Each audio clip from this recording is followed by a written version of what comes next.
hard to believe we've reached the season 3 finale already. Shit flies by, man. I think I said it last season too, but I have such a good time doing this, and it's like it's fucking therapeutic to come in here and have these conversations with my boys and have awesome guests on. And speaking of awesome guests, we've got 2 in the studio for a special season finale. We got Brad and Justin from the band Sourblood. What's up, boys? How are you doing? What's up? Glad you guys were able to make some time out of your busy schedules, come hang out with us for a little bit and talk some music and talk life in general. So, thanks for having us. Yeah, man. I'm glad you guys came. I told you I was hyping you up a little bit before the show. I said we always save the best fucking guests for the end of the season. So, appreciate you guys coming on. Oh man, we appreciate you guys having us, dude. For real. Awesome. You guys I've been to a couple of your guys' shows and.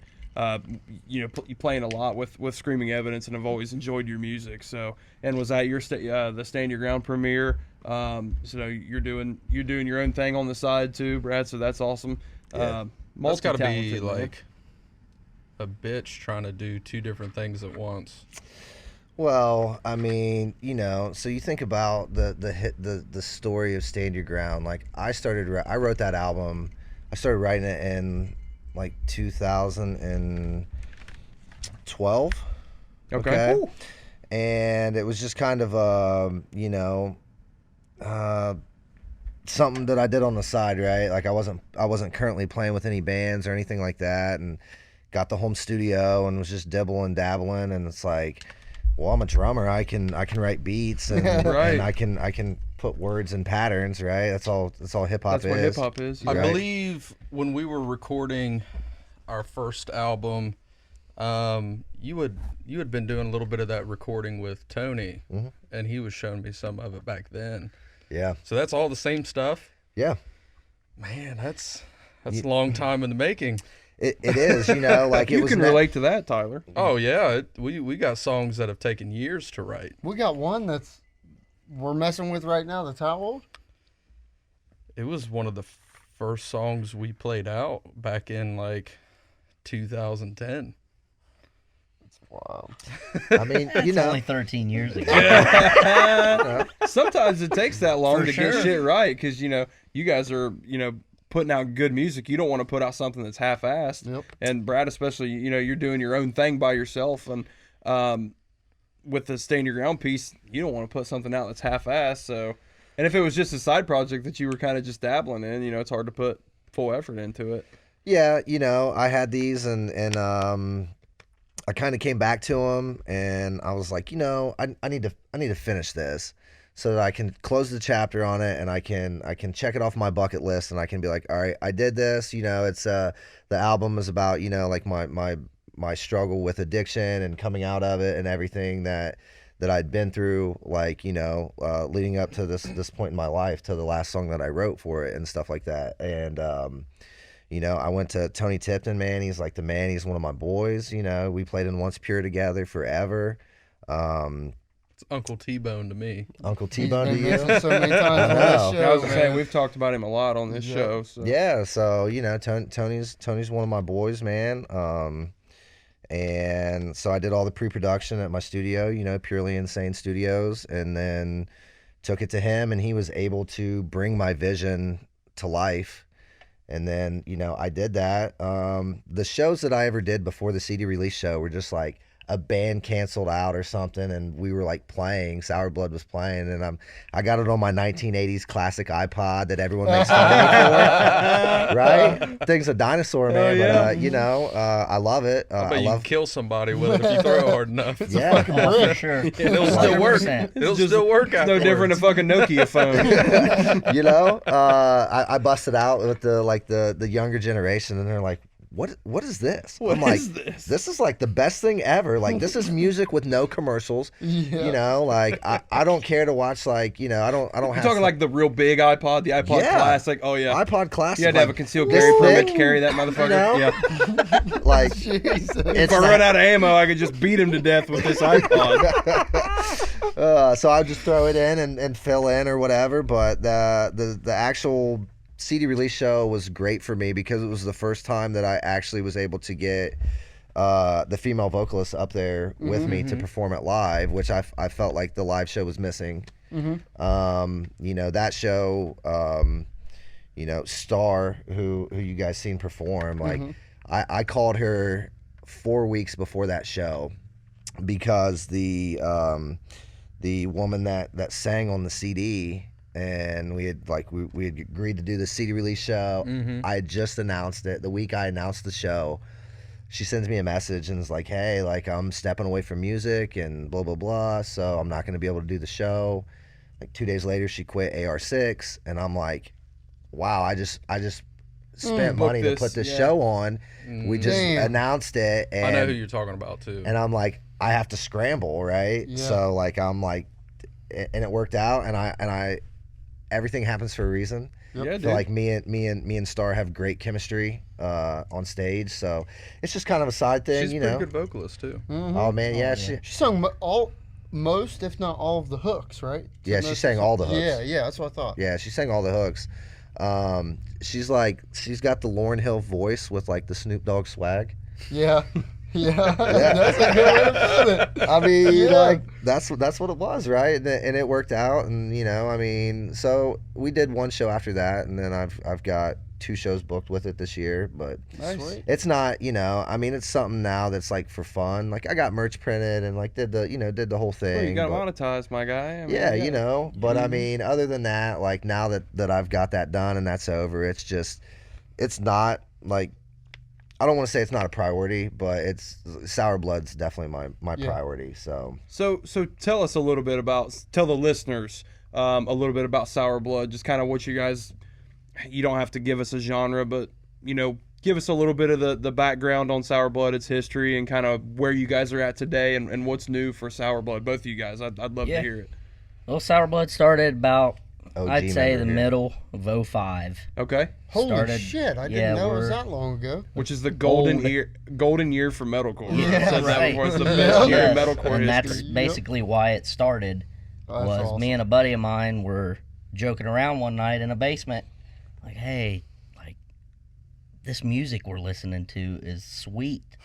Why do we not try to do this?" Yeah. And we're like, because we don't have a clue what the fuck we're doing. What the fuck we're doing? Exactly why, dude. I feel like But that's we're like, the story okay. for every I was band. gonna say, that's like, man, this literally- shit's dope as fuck, and we might suck, but let's try it. And literally, like a week later, he sends me a picture, like an email, because that's before, you know.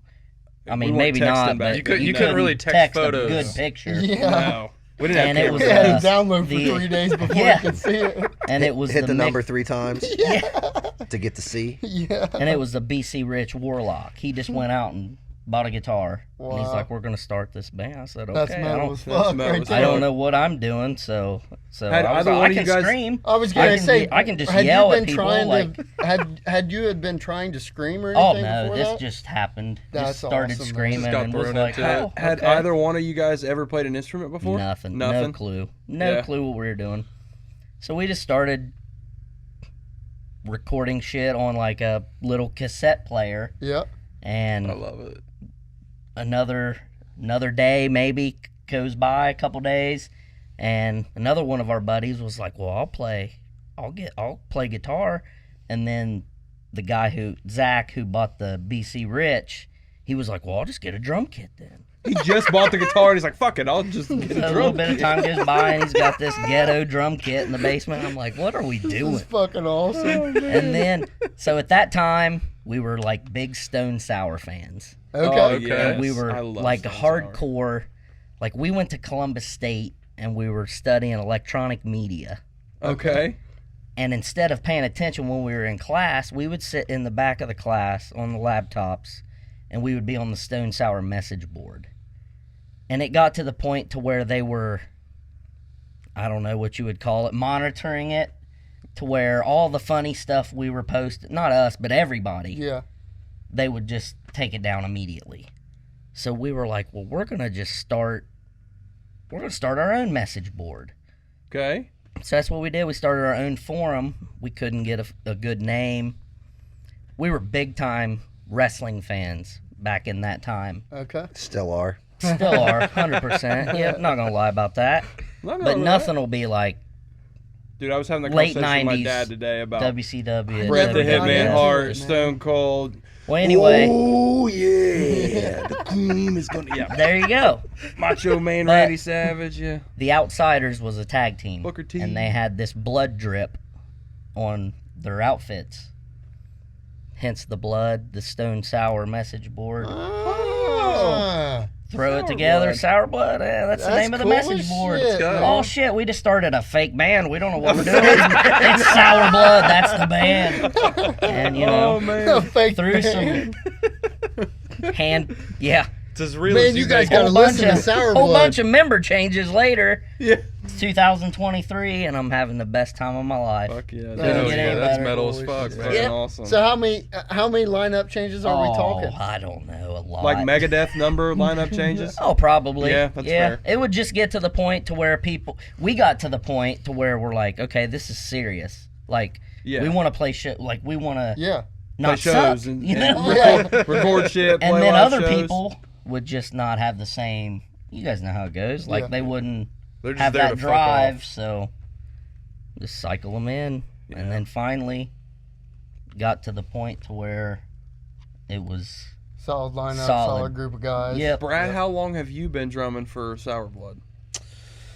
I joined Sour Blood playing drums in 2016. Okay, so you have been with him for a while then.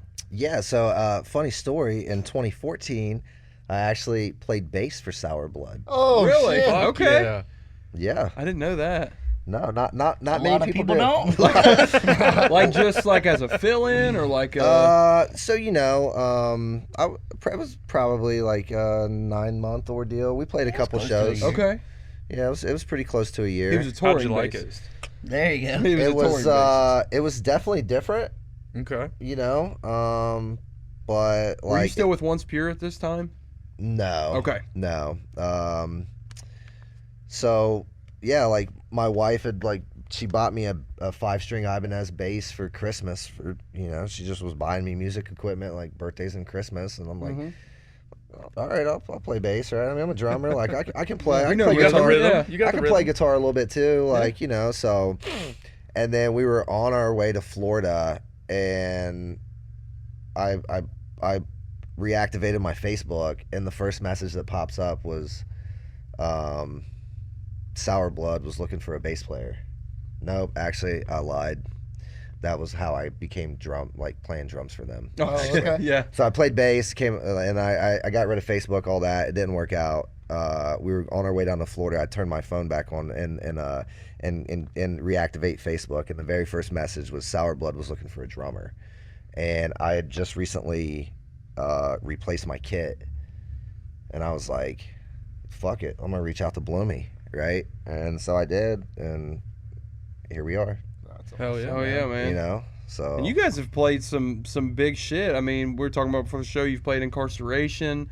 There was another show you were referring to up in Cleveland. What was the name of that show? so that was Once Pure. yeah. Oh, that was that Once Pure? Yeah, Okay, that I'm was sorry. when I was in Once No, that's Pure. fine. But that was the Rockstar Mayhem Fest, Okay. 2009. Hey, I sang a couple shows in Once Pure too. Oh, Ah, God, fuck around. Yeah. So I mean, we've had a couple. I mean, Tyler's dad has toured and played some pretty big events and played down in Daytona and all that shit. So it's always cool to have a band on that's had some of those experiences. And I'm just curious as a fan, do you guys prefer some of those bigger events, or do you like the smaller, more intimate shows like at like your album release party where it's a smaller venue but the place is packed? So, and you guys are the main, if you're headlining one of those smaller shows, which one do you prefer? Or is it you just love them both? You're playing live music, fuck it, it's, That would be mine. yeah. But like for me, the last show we played was about a month ago. We headlined the Basement. Oh, really? And Okay. It was packed, and just the The from energy. The energy, yes, good wordage. That's a great venue From- to play too. Yeah, Yeah. Have you guys played that one, Tyler? Oh, you don't remember the story? That was the one. Was that the where, Encore one? No, that was the one where we forgot the cord bag. Oh, that was the bass. And Sean got I a heard flat that on the tire on the podcast, way up. bro. It was Yeah. a terrible. Sean had a record. flat tire on the way up, and Yep. you played with no Yep. vocals. You just played an instrumental set. I think we had played the A&R bar as well. Yep. Yeah, we did. That's basically just upstairs. Yep. And both venues are really cool. I mean, I'll tell you, just as a fan, have you guys ever played the King of Clubs? Oh yeah. Yeah, we're going to a show there. Well, we got two. We're going to see Miles to Flames there in a week, basically. Then we're going to see Polaris and Current. I'll be in You're not Myrtle. going to that show. Have I'd fun. rather be at that show Have than fun be in being Myrtle. in Myrtle. Have you guys bitch. been to the King of Clubs yet? I still I have haven't. not. We've been I have trying not. to What? forever. I know. Oh man. We feel horrible. We So just many played great there a bands couple play months ago there. with Bleeding Through. Dude, it looks like a. How was I seen that? It was sick. Bleeding Yeah. Through's awesome. I mean, yeah, we've had some killer shows there. You know, like you said, the last one, March, was the Bleeding Through. We did Demon Hunter there. dude, no way. Yeah, Monday night, Demon sold out. Sold out on a Super Monday. popular. Sold out on a Wow. Monday, packed. We That's played that the crazy. week before the Scarecrow Festival. Here in Courthouse. Okay, yeah. Mhm. Yep. And Who else did we play with? Cavalera Brothers. Cavallero Brothers. Yep. Nice. Yeah, we did that there. It's a huge. I mean, like, hell, like the day after we go to see Counterparts, Boundaries, and like Miles to Flames, and then Omerta. The day after, Norma Jean and Memphis Mayfire are playing it. Ooh. Yeah. And then we're going to see And- Polaris and Currents there in October. We And just bought our tickets Secrets for that. is on that Memphis Mayfire show. Secrets is playing with them too. Oh, Yeah. Fuck yeah, that, dude. Secrets? that Fragile and I don't care. I It's know what you're Fragile and talking something. about. Dude, that album. Yes. I love that album, Yep. dude. So we that's were a obsessed ki- with Secrets for I some love time, Secrets. man. They're so underrated in my opinion. That Yeah. that venue is huge. I mean, Waste of White was just playing there. Like they do a great job of blending big time acts, like super popular bands, with a lot of local talent too. Yep. So that's what I appreciate about a venue like that. Well, you know, you got to think, you know, like Cue Ball, right? You know, he's the lead singer of X Factor, Yeah. and like, you know, I remember back in the Once Pure days before X Factor was created, he was in Super Freak. We were on a compilation CD, yeah. like Liquid 16, Cringe, which was like Noise Auction, Okay. used to be Yep. Cringe, like Leveled, Trepanation, like And was doing that. 7 in Noise Auction? Yeah, 7. Okay, that's yeah, what I 7 thought. was in Noise That's what I Auction, thought. yeah. But Shout out 7. Thanks for the merch, bro. Yep. oh yeah, he's the man. He's the You're man, right, dude. So- The You man. that- guys hooked us up with him. Yep. Yeah. He's You're who welcome. I go to every time. I didn't, Everything. did you guys know Yeah. he did our logo and our Yeah. shirts Yeah. and all that? Yeah, he's, Oh yeah, he's the so man. him, Bloomy, and 7 are boys, right? So, like, 7's our guy. he is. I mean, Oh, yeah. he did the He's just he so does the genuine, Barnyard man. Bash I was gonna say he flyer. does the Yeah. barnyard stuff, which Yeah. is always He does so all. fucking. Actually, This he does year's all of our this flyers. year's Oh, spread just and wait. We're logo, gonna have dude. Barnyard Bash T-shirts he designed for us. Oh, I'm sweet. sure the they'll be look of fired the up. look of Fucking the ballers. flyers Which and we're shit gonna this be there. year. We'll have the. I mean, I'll be out there at the merch table with Screaming Evidence and Yep. our show. We're gonna just kind of combine the two. So I'll have to get me a barnyard shirt because if 7's making it, I'm in. I don't give a fuck like Yeah. I'm in. So I'll be wearing our shirt, but I'm gonna get me a barnyard shirt. So speaking of barnyard, that's a great segue. Do we want to delve into that, or do we want to delve maybe a little bit back into each of their musical journeys? That's up to you guys. If you guys want to go barnyard first, or if you want to talk a little bit about your individual musical journeys first. We I can mean, go. I already feel- talked about mine. I didn't have a plan. I was doing it in the basement. Here we I are. created a fake band and blew the fuck up. I think Brad, yours would be interesting to hear too because you've played with a couple different bands along the way too, Sourblood, and just kind of, and then we talked about your side project too. So I'm curious to like, how did you get into Once Pure? How did you get hooked up with Tony Tipton? And then you talked about how you're in Sourblood now, and then I also do want to ask both of you guys about what's new for Sourblood right now because I know you guys are in the studio doing some shit. So, Right. Brad, let me hear a little bit about your journey there. Yeah. Well, I mean, I feel like I'm like Tyler, right? Like, his music runs in the family, Yeah. Mm-hmm. and Your dad play or yeah, my dad is a drummer. My uncle's a bass player. Nice. My grandpa played banjo and did bluegrass and jazz and stuff like that. So The and real then- hard shit. And then it passed down to me and my brother Jay, right? So Jay plays guitar in Sourblood. So kind of growing up watching kids play or watching your parents play, like my dad playing shows. He did like rock and like country. This is back in like 80s, early 90s or whatever. And it was cool. I'm like a kid and stuff. But I tell you what really drew us in was our neighbors down the street on Culpeper was Eric Knoll and Kevin Penrod and Chris Southworth. Why do I know know the all names. three of those I guys? know those like their names. names. I know every Yep. one of those So names. you hit me. guys remember like the Kiwanis Battle of the Bands back in the Yes. day? Yeah. Like, I know. Yep. I know you I guys are a I little bit remember younger hearing than me. about that. But so it was different. Like when I did it in high school, there was only maybe like 6 bands. But like back in the early '90s, like you actually had to audition, and they would pick bands to do it, right? Okay. Mm-hmm. And I remember and my dad and Danny Lowe always did sound and lights up there for everything, and so we watched them, and we would go down to the house when they would practice and stuff, and that just like kind of got us immersed into playing music. Playing music. Yeah. So like me and my brother and a guy named Justin Hagler, who was another neighborhood kid. Yeah. We decided to play, right? I got my first drum set, like actual real drum set, when I was 10 years old. You know, my brother got his first guitar. Justin ended up getting a bass, and we started out and became a Nirvana cover band. Hell yeah. Let's go. What'd you Right? call yourselves? I don't even know if we had a name, What's dude. the synonym for Nirvana? Tranquility? Yeah. I went to Miami Trace, bro. I'm not, Yeah, well, Go Panthers. yeah. Hey, my brother's a teacher there. Hey, Sourblood supports Miami Trace, actually.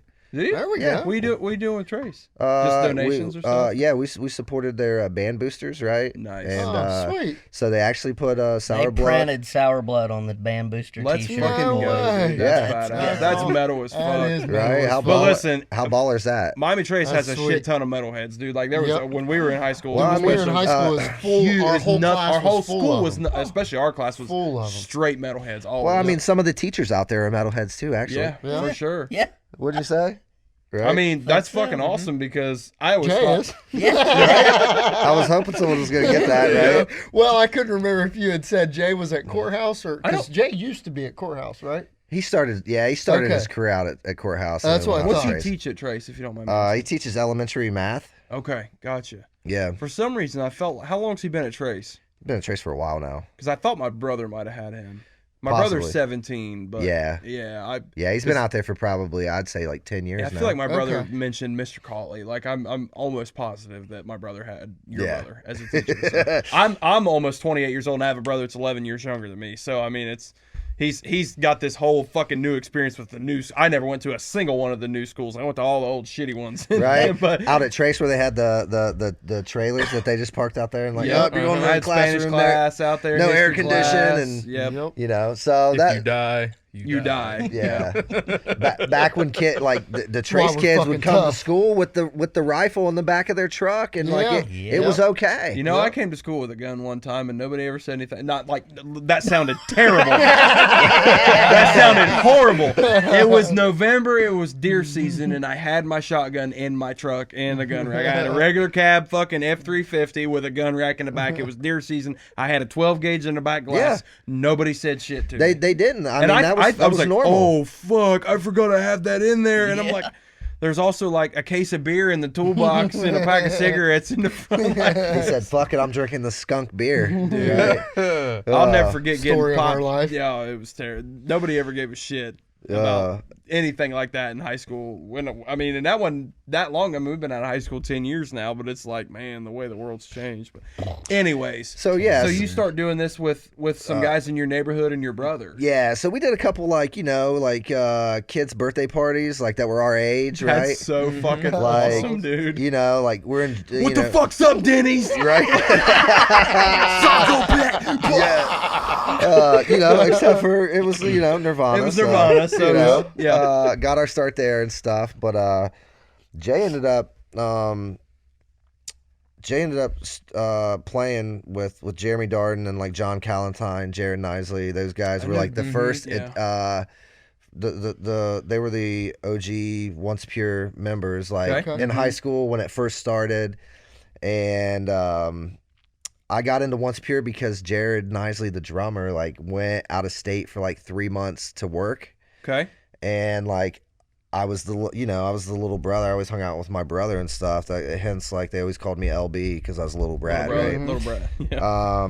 So I would go to their practices and I was just blown away by Jared Nisley because he's just double bass, Yep. big kit, like just crushing it. And I'm like, I'm gonna fucking learn to play gonna like do that, right? Yeah. So I would go to their practices, watch them practice, and then for the rest of the week I would go home, and that is how I taught myself how to do double bass. And I learned all of their songs, and I learned to play like him. And when he went out of state, I filled in like 2 shows, and then when he came back, Jeremy was like, "Man, like I don't want to like get rid of Brad, like I don't want to kick him out, you know, like they're like, let's put him on like bongos and congas and shit." So like I was like 14 years Slipknot. old. Yeah. I was like 14 years old. It was probably more around, it was probably more like El Nino-ish. El Nino. Okay. Okay. I was like 13 or 14 years old, like playing the Alrissa Villa up there. Damn, dude, that's fucking awesome. And then, we ended up deciding to go different directions, and me, Jay, and Jeremy continued on, and we continued Once Pure, and and went that route, recording at the Recording Workshop. We utilized that bad boy so much. And then Adam Ospaul played bass for us for a while. I know that name. And then when he stepped away, Jeremy brought in Tony Tipton, right? And that, so you got to realize, like, my entire life up until now in Sourblood, I have always been the youngest member out of everybody, right? But that's how I first met Tony. That. You know what I'm saying? Like, I was always the youngest. I'm like the baby guy. Like, like X's on my hands can't, like, not even really supposed to be playing in that these story bars. sounds We familiar. talked about it on the podcast. It's but hilarious, like, man. It but comes like I full wasn't circle. cigarettes. 13, but I was like 15, 16 going to these shows with like Scotty and Jason Woolley and all them. Woolley, yep. And like they wouldn't let me out of the fucking building. Like I wasn't like if I but wanted like to smoke cigarettes. a cigarette, they're like, no, you're not allowed to leave until you're out for good. And I was like, but like cigarettes, Right? cigarettes are cool. Let me go Bud hit Light this. cigarettes.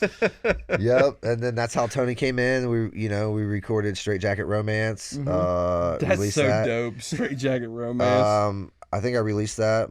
That was like Metal's 2004. fun. So that was like my senior year of high school. Okay. Like that was huge back in 2004. Like released the first album That's and all wild. that, and then continued on, released Closing the Chapter in like 2007, and then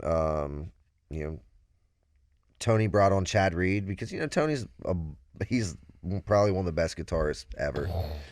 And He's one of the best guitarists, bassists, like everything. we talk about him a lot. Like We really he's suck even him pretty off on damn the good on the drums. I don't know why he hasn't been on the show. Maybe because he's probably too big. We'll for make us, it. but- We'll make it happen. I'm I don't know nervous. that we've asked him. I'm nervous Have because you he'll never asked listen him? to the I audio haven't. and he'll fucking pick me apart. That's Well, what's gonna happen. because I'm always looking away from the mic, right? It's my goddamn so fault. Tony's such a cool guy that he would just assist you with it.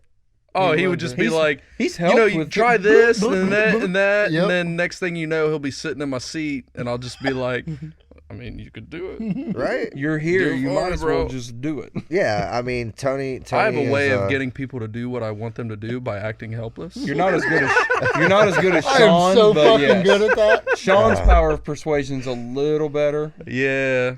but Yeah, so then we went to 5-piece 2009. We released the Alone in This EP. Did the Rockstar Mayhem Fest. Like we were doing a lot of big things, and then like a lot of bands. We were young. Like we were living like rock stars, partying, and doing a bunch of Things just you dumb, shouldn't be. dumb stuff, dumb right? stuff. Yep. And then that led, that ended up leading to the breakup of Once Pure, right? A couple of us got some addiction problems and stuff like that. Some of the other members didn't want to be a part of that and was like, hey, man, and stepped away. And then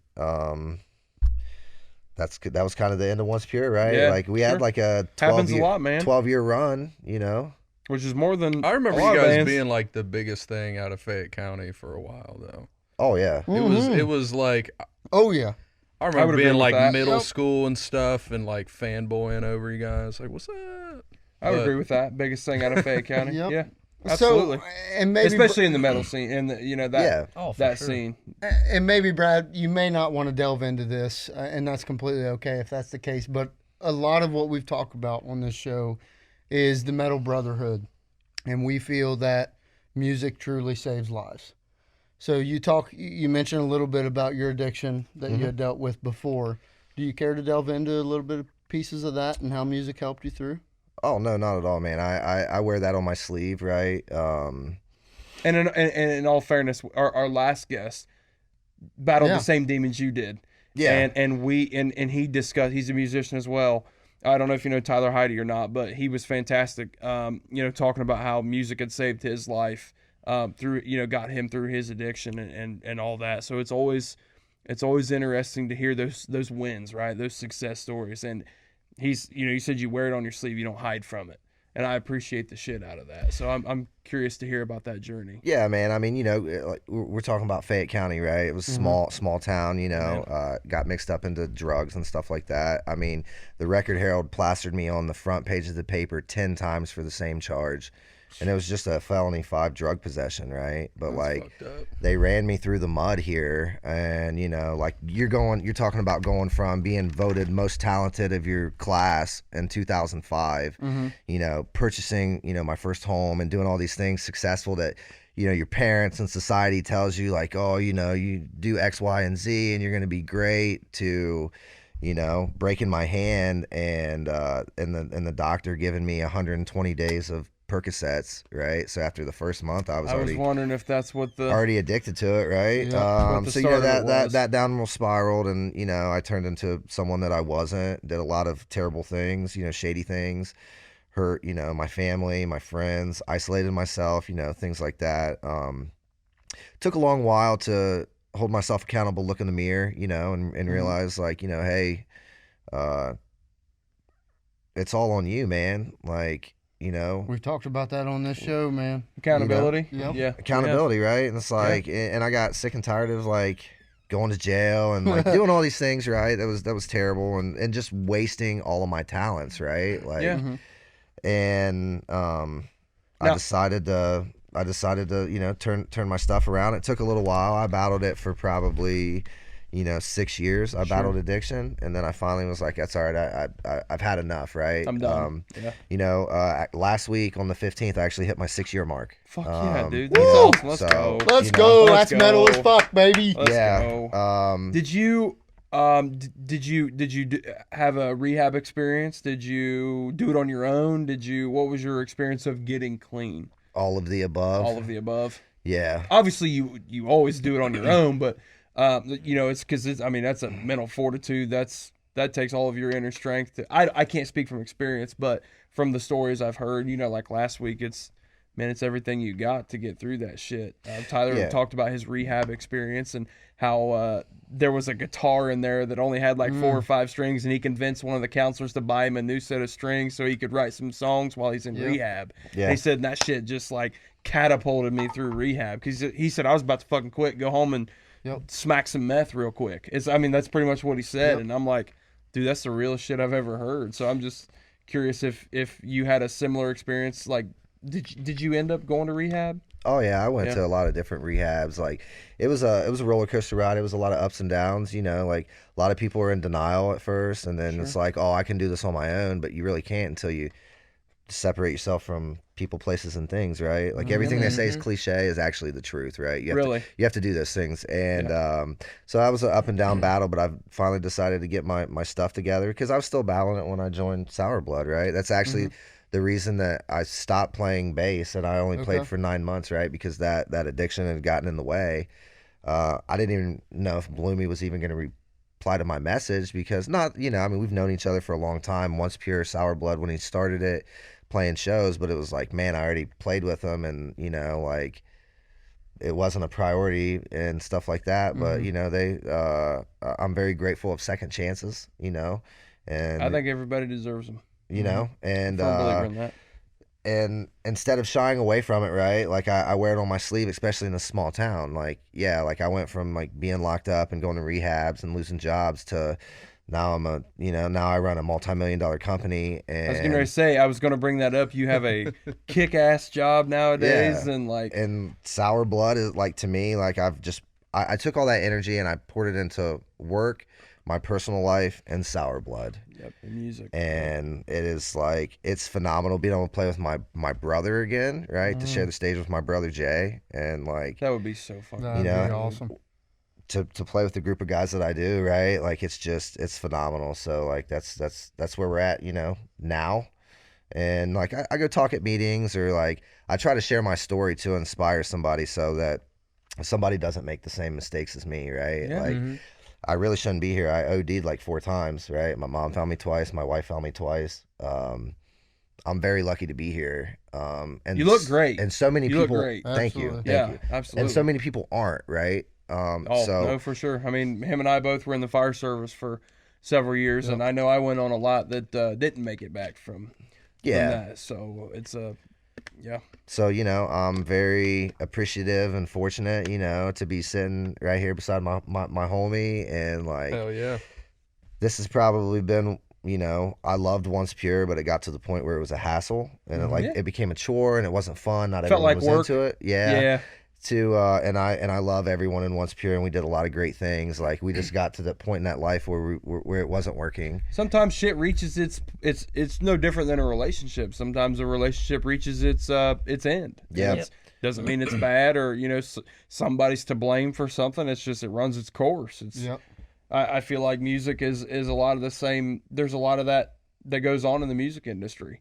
So, but to hear your success story and turning your life around, and then using that instead of playing the victim card, turning it into this positive energy of one, like you said, you're taking all of that energy and putting it into your family, putting it into work, putting it into Sourblood, but also spreading the message and trying, like you said, trying to help others from making a similar choice or mistake, or however you want to word it.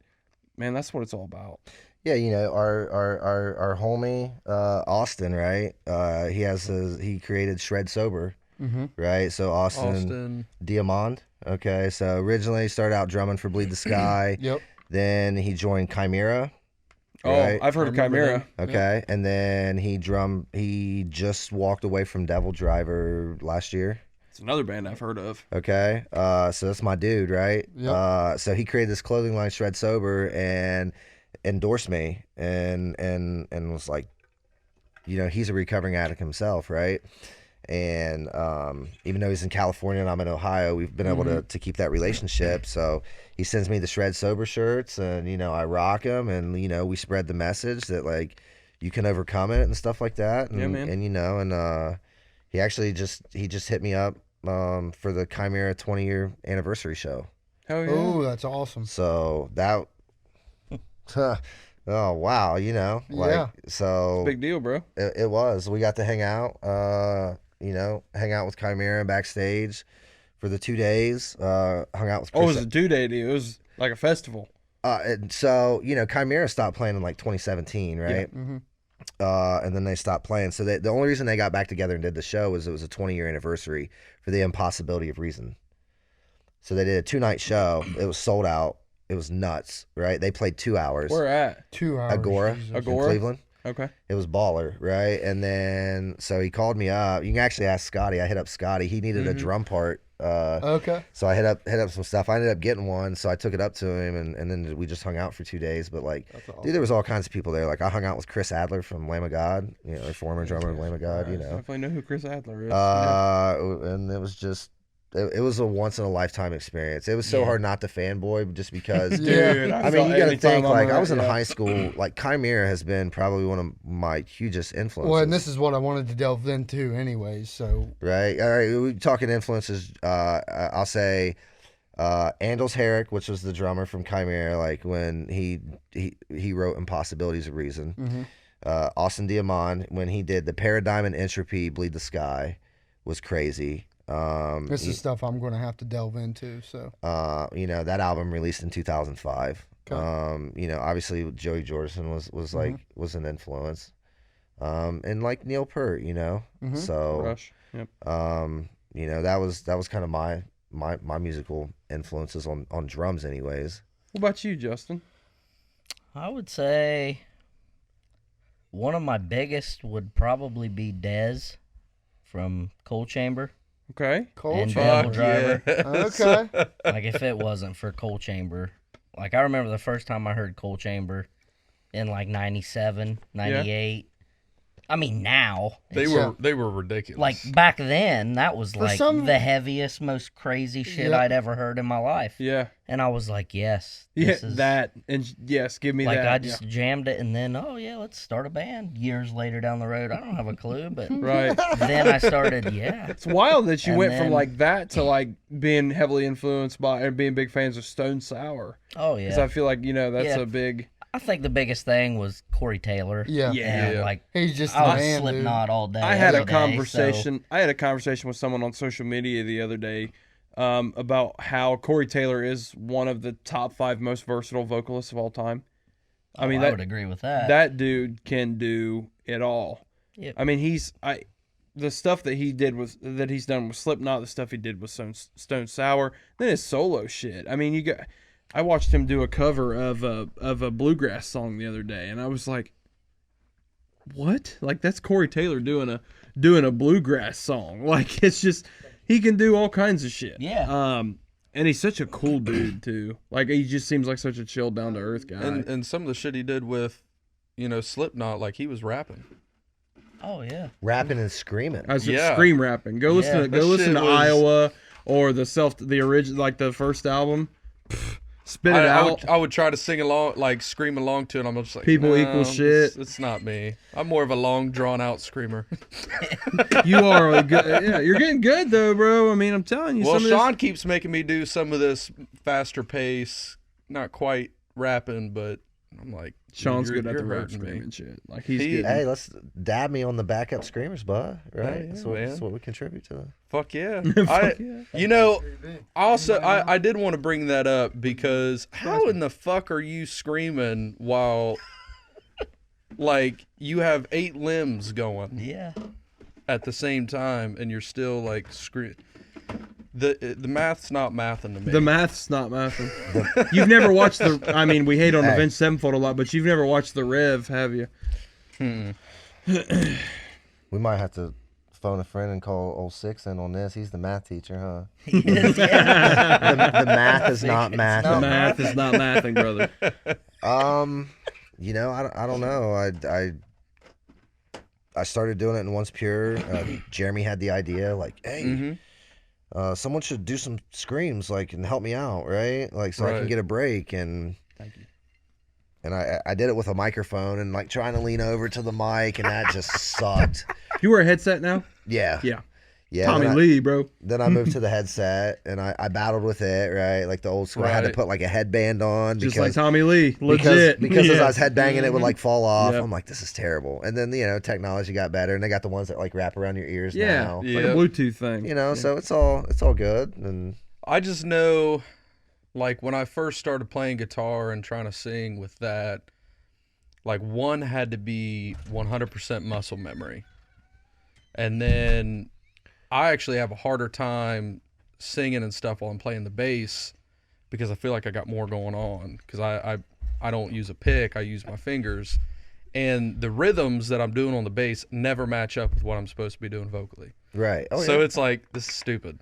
So then I think of not only am I using my hands, but trying to use my feet and my hands, all 4 things doing something different. Plus I'm supposed to scream. And headbang. I'm like about to have, and headbang. I feel like I'm about to have an aneurysm just thinking about attempting that. yeah. It's, So kudos to that. I told That's Tyler. fucking sweet. I told Thank you. Tyler, I was like, bro, you gotta let me like do a feature do some screams on some new screaming evidence. He's like, I got you, bro. So I'm gonna try to do some give him some lower end shit. as you talk about that, when we write, right? Like we'll write and we'll do the vocals, right? And then what do you say to me, Bloomy? I say, from experience, let's make sure that the new stuff we're writing is something you can scream and play at the same time and not get Yep. gassed out. Because you're playing it Right. live. You Because want to be it's able to play it completely live. different when we're in the studio recording or coming up with ideas. Like You yeah, can't this is layer sweet. shit But live then unless it's you're a whole playing with different the world backing when track. you're Well, we had the same situation happened to us. But he always makes it happen. Yeah, we had the same situation happen to Buffalo us Trace? recently with something. Nope. Mitchers? Mitchers? I knew it was one Mitchers. of the two. Sorry, go ahead. Where me and Tyler had came up with a piece to one of our songs that we were kind of stuck on, and then it's an older song, but we brought vocals to it, and we're like, I don't know if it's gonna work. I don't think it's just the flow, and I know you're talking about actually playing it and screaming, but just the flow together, it didn't match up, and it's like, nope. And I feel like most of us have a pretty musical ear to where you can tell if something's right or like I don't know. We have talked about on this show a bunch about the talent that it takes to play and sing at the same time, whether it's drumming, whether it's bass, whether it's guitar. And love or hate him, James Hetfield. I mean, like if you watch him play Battery live, the verses are almost rapped because that song is so fast, and he's down picking this fucking incredibly fast tempoed riff while singing this song, and I'm just like, how, bro? Like, but how? So I've always admired. I couldn't imagine drumming and No, that's what I'm saying is like playing guitar is one thing, or like playing bass especially is one thing because you are the rhythm, right? You are the groove. Yes. You're the groove. So you're kind of in time with everything. Guitar's a little more difficult. Tyler, I'm not shitting on you because you play bass. You can't defend yourself because you're not at the mic right now. Hey, what's Guitar Hero say? Mini fridge at band practice is more important than the bass player. sorry, Steve-O. Yeah, what we said that we I am said we offended. have compared. If you've listened, I am back to the mic to defend myself. if you've listened to enough of the show, you've heard us compare the bass guitar to a condom. Yes. Yep. You know that it's there, but you're not really paying much attention to it. So, or the average music fan isn't. So drumming is a whole nother fucking layer of, because let's be honest, how many drummers in metal are actually providing vocals during a song? There's not very many. Well, I mean, to put it in perspective, I consider myself a very coordinated individual. And if I sit on that fucking drum kit back there, I'm clueless. Oh, bro, my Can't hands, make a beat to my save my hands life. and feet Yeah. don't. Clueless. Yep. And maybe that's because I haven't started or anything, but still. Nah, you just have it or you don't have it. Yeah. Yeah. Oh, I don't have it, bro. You know? Well, what's I funny? stick to guitar. What's funny is that Scotty is the most uncoordinated motherfucker I've ever met, and he gets Wow. behind them drums and he Just does his crushes it. things, Crushes and I'm like, Okay. but like you trip Yeah. Okay. over air, bro. I don't understand. I sit back there It's and I'm getting like, hot in here, damn it. how do I get Didn't my put the hands? AC on How do I get beforehand. my hands and my turn it feet to off. do Oh, two did you different turn it things at the same time? Like I've never been able, because I'll come in and I'll sit back there and I'll be like, yeah, do. All right, now I get up, like, that's all I got. Pick my guitar back up. Well, no, I think about it, and I remember when I started playing guitar, like it was like literally felt like this robot. So maybe if I did Maybe sit it down, is, yeah. you know, maybe It if I might did sit be, down but and fuck with it. For I a do. bit, but- I've always said that I believe that drumming is the most difficult instrument in a band. I think it's piano. I was about to say piano is the most difficult instrument to play. I feel like piano is. Yeah, I agree with. I just meant in bands that, I mean, obviously make them suffer. You know, they got synth and, keyboard and shit. But like, just when I think about a traditional band that is guitar, bass, drums. So then like, you got to drums. separate. Then you separate like a very like baller, like technical, drummer, or a 4 on the floor. like a show drummer, right? Like or an entertaining drummer, right? Like someone that's gonna do like stick A tosses, AC/DC. the wedding, or the bear. Yeah. What was that, like the panda bear over in like Japan or some shit? Like that. You guys seen that video or reel? He's like at the wrong gig. He's just like playing, and he just starts going nuts. And, yeah, I know what you mean. I know what you're talking about now. right? Yeah. So Yeah, So- there's definitely different. So Bloomy, styles. you talk influences. You mentioned Cold Chamber. You mentioned Stone Sour. What else?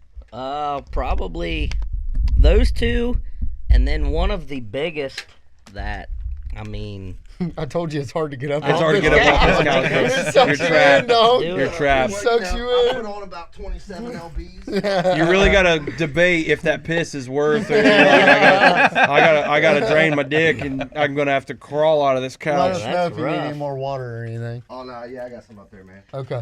probably Max from 40 Below Summer. Okay. Let's go. He's man. a bad does. motherfucker, dude. Man, I feel so generic when people are like, "Who are your influences?" And I'm like, Kirk Hammett, Dave Mustaine. Yeah, those guys. And then you guys are, we've had so many people come in. They name all these more. Not, I don't want to use the term obscure. Everybody knows who Cold Chamber is. Everybody knows who 40 Below Summer is. But just not what somebody would say, like, Jerry Cantrell or Kurt Cobain or all those more Exactly. More well-known guys, Mark Tremonti, whoever it might be. So I always felt like a generic little bitch when somebody's like, "Who's your influences?" I'm like, Well, the other thing, Kirk Hammett, Ace Frehley. Like, we just talked about it the other night, where it was like the '90s and the early 2000s. These different things that were coming at us musically, and maybe it was earlier for you. I know you're a bit older than us, but No, I am. and I tried to say that in the most polite way you possible. fucking piece. but- You're the biggest like passive aggressive cocksucker. He's like talked about, like, I don't know if you've heard the episode of this motherfucker we were talking about. I was like, yeah, there's this one song of your guys' that I love to play and I enjoy playing. He's like, yeah, it's a pretty easy song to play, and I'm like, man, fuck you. Like, Tyler was like, he just called you a shitty guitarist, bro. Like, I'm a fucking asshole. he's talking on about how accident. Tyler's a shitty bass player. I'm like, dude, you're such a dick. No, I just think, I think when I was growing up, dude, there were so many fucking influences flying at me. There was this new metal that was so wide to me, and then there was the old Metallica shit. Then you 90s. name it. So basically, on the last episode that we were talking about, we had it was a hot take that our guest mentioned that from 1990 to 2000, was it 15, which is a huge range. It's a big range. I mean, you're Yeah. talking 25 years. That is and always will be the greatest era in music. And I sat there thinking about how much I love shit from the 80s and how big of an influence it was. And I'm like, no, you're right. 1990 to 2015 is, I mean, because the fucking if you go back to, I don't want to revisit it because people have already heard this conversation, but you go back to 1990 and you've still got Skid Row, you've got Pantera coming out, you've got the Black Album from Metallica, you have, but then you get into grunge, you've got this era of grunge, then you get into post-hardcore and you get dad rock and when you think of hip-hop, you've got NWA, you've got Snoop, you've got Dre, you've got Pac, you've got Biggie, you've got all this in hip-hop, and then transition into like Nelly and 50 and all that. Country even was 90s country, you can't beat it. It's the best. So you have this huge change in all music. shit, but- and I then, can't believe you're gonna leave out like the Backstreet Boys, man. oh, bro. Oh, I mean, put you on do a got to show. bring them. Hey, I know. Preston, I still have your CD at my house actually. If you want to get that back. oh, that's not an embarrassment on this show, bro. I love Backstreet Boys, NSYNC, my guy. Hey, I took my wife and I sat through a spiked whole my hair concert. like those motherfuckers. Did you enjoy I it, though? seen them Did you enjoy it? Oh, in person. Did you enjoy it? I'll be honest, it was not as bad as I envisioned. And I literally, somehow I knew.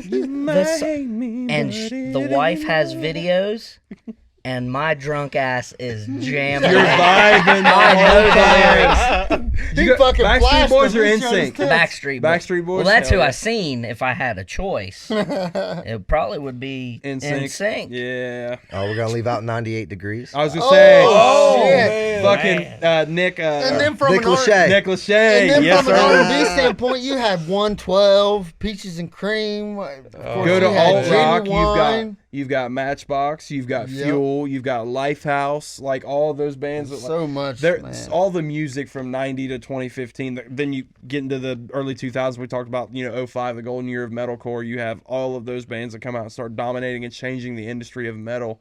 So I mean, it's crazy to think about like all those influences that came from that era. yeah. You know what I mean? Like 40 Below Summer, honest story.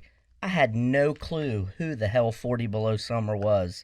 Back in the day when you'd have to go to Kroger and stand in line when tickets went on sale. Yep. When Kroger's had Ticketmaster in the Yes. store. Yes, That's they how did. old I am. Yes. I Dude, I was remember that waiting. shit. First I time hinted at Slipknot played in Columbus at like it was called Promo West then. Promo Yeah. West. Now yes, it's like sir. Kimba Live or whatever. Yep.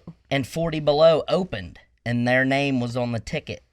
Wow. And I'm like, who the fuck is Who 40? fucks that? Yeah. Looked him up, and I was like, oh my gosh, it was a game changer. It's like I mean, Tyler I got Thrice. their fucking tattoo on my arm. Well, and That's- what's so cool is next thing you know, well, not next thing, it was a while down the road, but here you are Booking setting them at up the a show Barnyard and you Bash. booking them. Yeah. Like what the first Oh, that's time- right. I was gonna say they're playing. Yeah. Yeah. 2019, yeah, they Yeah, they headlined played. the so that and was they like fucking ripped it, man. that was like a Ripped childhood it like was great. all Oh, moment. my Was it hard God. not to fanboy at that one too? Oh, I think it was for me. Good ass Yeah. I don't dudes, give a too. fuck. I'll fanboy. Yep. Yeah, I am not afraid. Yep. I would be afraid to annoy. that's like, what it is. It would not be like afraid to fanboy. It's afraid to be like, God, I don't want to be that guy. It's like, man, can I get a picture with you? Can I get your autograph? Yeah.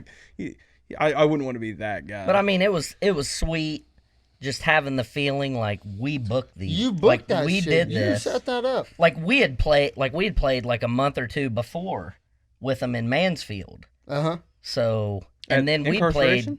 What's that? What, at incarceration? No, it was just a 40 Below headliner in Okay. Mansfield. It was Okay. us, Heart Sick, 40 Below, and a few other bands. Okay. But previous years, like 40 Below will be they'll jam, they'll write some tunes, come out with a bunch of new music, play a bunch of shows, and they'll fall off the Like earth disappear for into Yeah. a bunch of obscurity. years, and Yeah. and they'll come back. There's a like lot right of now, bands that they're do that. writing new music. They've been posting stuff I on just social seen media. that. Just seen that the other day. So One of my favorite bands did that. Bless the Fall. They disappeared into obscurity in like 2019. me and my cousin are 2020. going. They just added a a Cleveland date Did they? to that tour. That they're They announced the new it, and there record? was like Yeah. no dates anywhere They close. tweeted BRB in like 2019 or 2020, and then just disappeared. Nobody heard anything from them.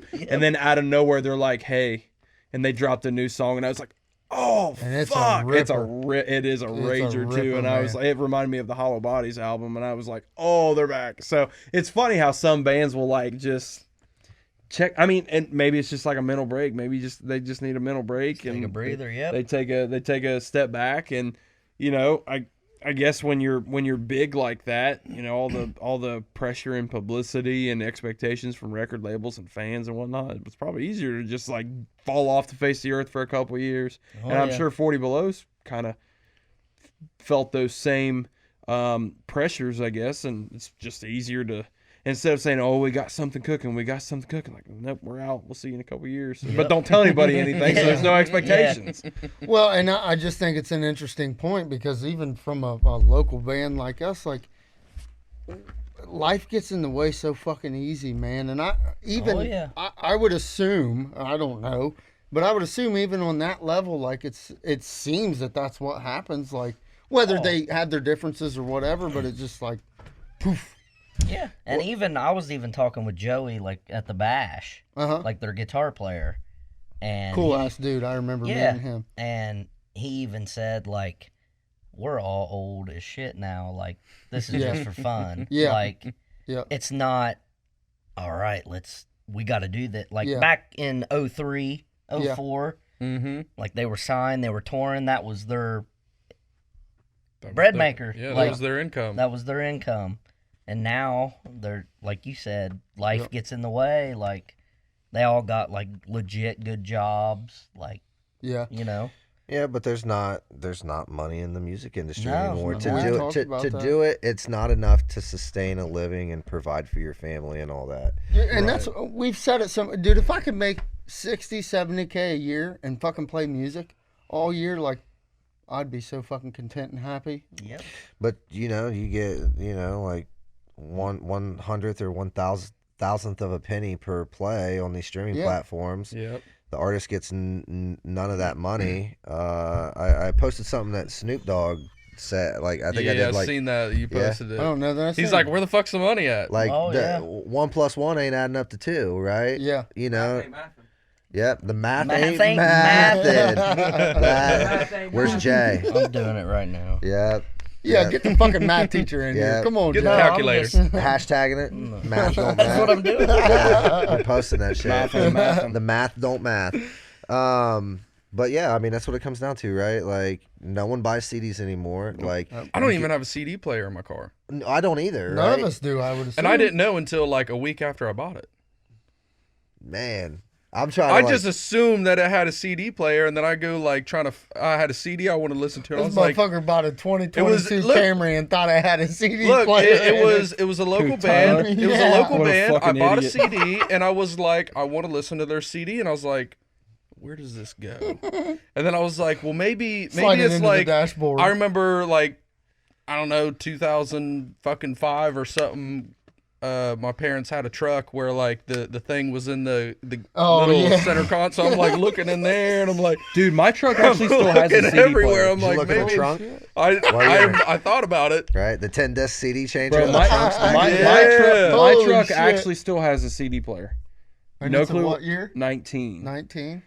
Huh. No clue why my truck still has a CD player, and it's like a higher level package. Yeah. Still has a CD player. I don't own But yeah, CDs I mean- anymore. I wish I still had my old CD binder. I had no clue what happened. I still have mine. I know I'm a fucking piece of shit for getting So I'm rid of like- all my burnt CDs that had like whoever burned them for me would have like the devil horn, the fucking metal horns drawn on it. Somebody draw a fucking pentagram on them. Like, oh, I know that's some good shit. You know, Throw it in my CD I'm still player. old school, right? Like when iTunes came out, like Yeah, I dude. took my CDs and put them in my computer and uploaded every Yep. CD that I paid for, And and then I put them on the OG iPod. Yeah, the That brick. Daddy the brick. still The has. brick. that I That- still rock. That Wow. you could beat somebody to death Don't with. hate, guys. Absolutely. Oh, Don't bro, hate. I ain't hating. Things I a had one tank. too, I'm dog. That's not, metal I'm as not fuck. hating a dude that's got a fucking deadly weapon. All right.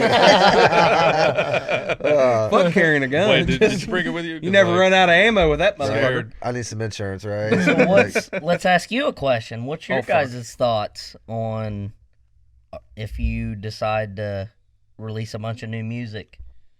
Are you gonna do physical copies or just like So we iTunes, Apple Music? You know what I mean? we still have CDs, but Oh, they're we do really too. cheap to make. Yeah. Right? Like we Because bought. there's still those people that want like Audio files. Yeah, we just Yeah. put not 'em even a CD, just They just something, want a something, physical yeah. copy. Yeah. And they want you to sign it and stuff Yes. like I was that. gonna say, Makes I you have feel some like a rock autographed star CDs for that a I second. were. It makes you feel good. Yeah. So they're like, I don't know. We sell a it maps decent out amount. maps We out make to good like shows. Yeah. $2.30 a piece to get the CD made. The CD Sell itself for $5. has stuff printed on it, and it's in a sleeve. It also helps when And- 7 makes us look badass. Yep.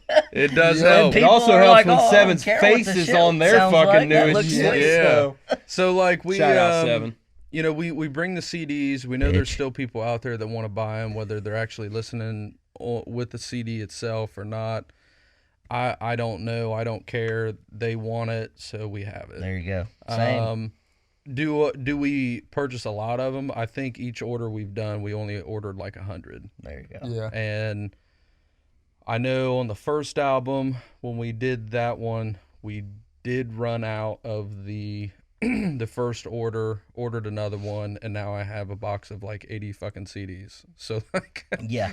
Hey, I still I have. got like 3 boxes of like the Sourblood 2010 album Wow. that are in my shed because, you know, back Fuckers then are we were collector's like, items, yeah, bro. we're going to sell all. We ordered like 5,000 Holy because we shit. got like some Let's be- crazy break, Yeah. price Yeah. break. Yeah. But Let's be fair. Well, 13 years later, if you want some of those, CDs, come see me. I'll hook you up for free.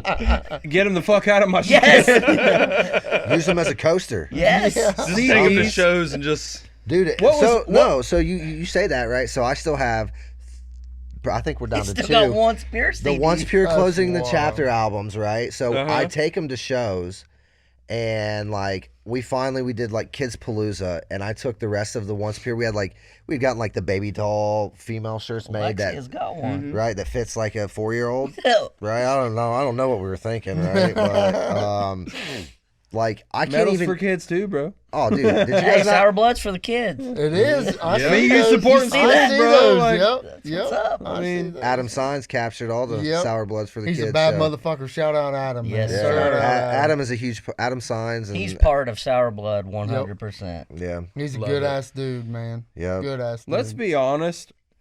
Life was way cooler when your parents, like at least us, we know being younger, when your parents would take you to the mall to go to FYE to buy a new CD. Yep. Yeah. Oh man, you guys aren't even old enough to remember Street Beat here in Washington Courthouse, are Oh, you? there was one in No. Chillicothe too, bud. Old George Smallwood. No, I had to go No. to usually Fairfield Commons, go to FYE. Tyler was talking about that joint in Wilmington. What the fuck was it? It was like Wilmy something. Wilma Beats or something like that. I don't know. But there I'm was not even one gonna in, pretend. in Wilmington too. There was a CD store in Wilmington, but I always wanted to go to FYE because it was huge at Fairfield Commons. Like that store was huge, and they had all the vinyl, all the CDs, and my mom would take me there, and I would go to Hot Topic. I would get a new band shirt, and then I would go to FYE and get a There new you CD. go. I was allowed to get one of each every time we went to the store. Yep. So like that was fun. Like you had anticipation. Now it's like you can set shit to auto download. If a band announces they got a song coming out in 2 weeks, you can pre-save it. Pre-save it. Yep. Then at midnight when it drops, it's already on your phone. I'm like, man, that's cool. It's we live in an instantaneous society. And that's why that's why musicians don't make money anymore, right? Because you're pre-saving it on a download, and that all that money is going to So my iTunes, platform. Spotify, Yeah, and I'm thinking, I'm like, record labels. My $9.99 a question- month, and I can listen to everything that's on iTunes instead of As many times as I I don't want. do that.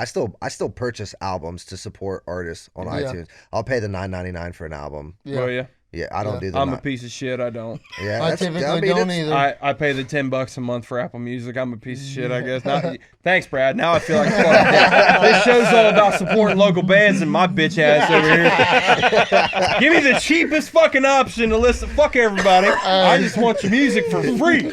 Yeah, but every time we go to shows, we're buying merch. We do. We're do. doing Yeah. all that. If we go to shows, we're buying merch. I don't. You charge $50 for a T-shirt, I'm buying it. and, I don't and care. honestly, the And band's most of probably them making do. more money Yeah. off of I that. paid. Nowadays, I think we went to They a don't- and Norma that's Jean, where it's shifted Fire and from the adapted. Gods. Yep. in Greyhaven. Yeah, Greyhaven. Norma Jean, Fire from the Gods, and Greyhaven. And I think I spent $60 on 2 T-shirts Oh, easy. at least. And I was So- like, fine. I'm like, I don't give a fuck. Here, you know, because the dudes in the band are standing there selling it to you, and I'm like, that's fucking awesome. So I guess, kind of how the industry is adapted. You're not going to make money off of your music as much anymore. It's the extra stuff. So I guess the best way to frame it up is no longer is music your product. The music itself is your marketing material. It is your promotion material to get people to buy the merchandise, to get people to buy. Maybe people still buy CDs at your shows. Some artists give lessons, like do online lessons. Yeah, and then Oh, it yeah. goes into Well, you Tyler, know that you're getting topic. into giving lessons. Yeah, I'm starting to give some guitar lessons. That's awesome, dude.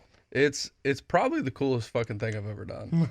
I was in here with you. I mean, Watching this. I got one student and watching his glow up.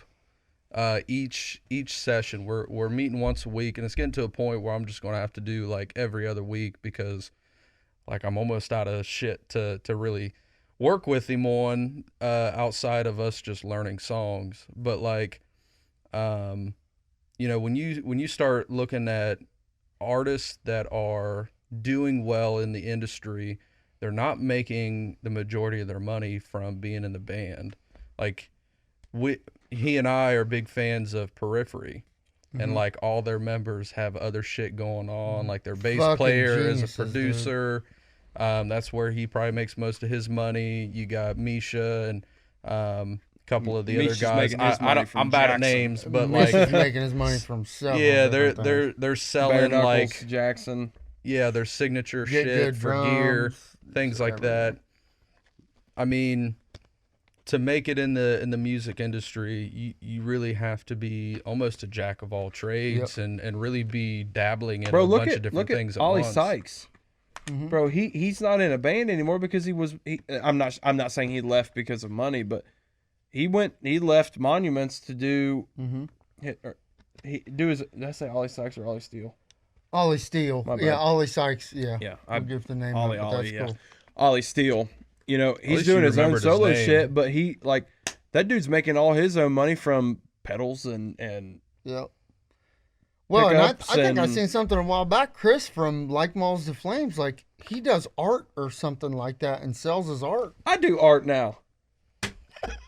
Yeah, I really tried. yeah, man. So I've been giving drum lessons here in Fayette County. Over the last couple of years, I've had like a total of 6 students, Hell yes. and so it's. I'm curious, how much are you charging? Like, are you doing like You an doing hour hourly rate? lesson? Yeah, I do. So I do an hour lesson. I do it once a week per student. That's right? what you do, Uh-huh. Tyler. And I only charge $20. Okay. But I just love doing it. Right. A lot of it's like It's gas money. yeah. Sometimes they come to my house and we'll do it at my house, and then sometimes I'll go to their house, and I do kit sessions. I've done. I just worked with my tattoo artist's son.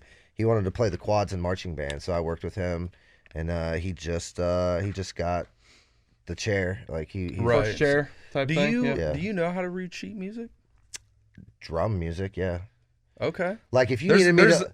It's I would very have to- rare anymore that you find a drummer that actually reads sheet music. Well, so like you gotta think. I played drums. I was Pro like guitarist, we don't read by sheet music ear. either. So when I Right. got into school band, like I had Right to ear teach sounds. myself that like I could listen, like I would Pitch. listen to Stanley like Yeah. mouth it or do the beat or Mr. Woolham or whatever, and I could play it without even having to read it just because I always played by ear. Right. So like reading the patterns, yeah. I mean, like now if you're talking like piano notes and shit, I have to like F A C E and like every good boy does fine. So you like, did do like percussion in school? Eddie So ate did I, Dynamite, man. Goodbye, Eddie. That's- Yep. yeah. Fuck yeah, man. Yeah. Drum line, baby. Bro, Let's I feel go. like in today's world, even outside of music, you gotta have a side hustle of some sort. Like mine is content creation. I was talking about TikTok. Like that's my side hustle is content creating. You got to do something outside of your regular 9 to 5 or whatever it is you're working.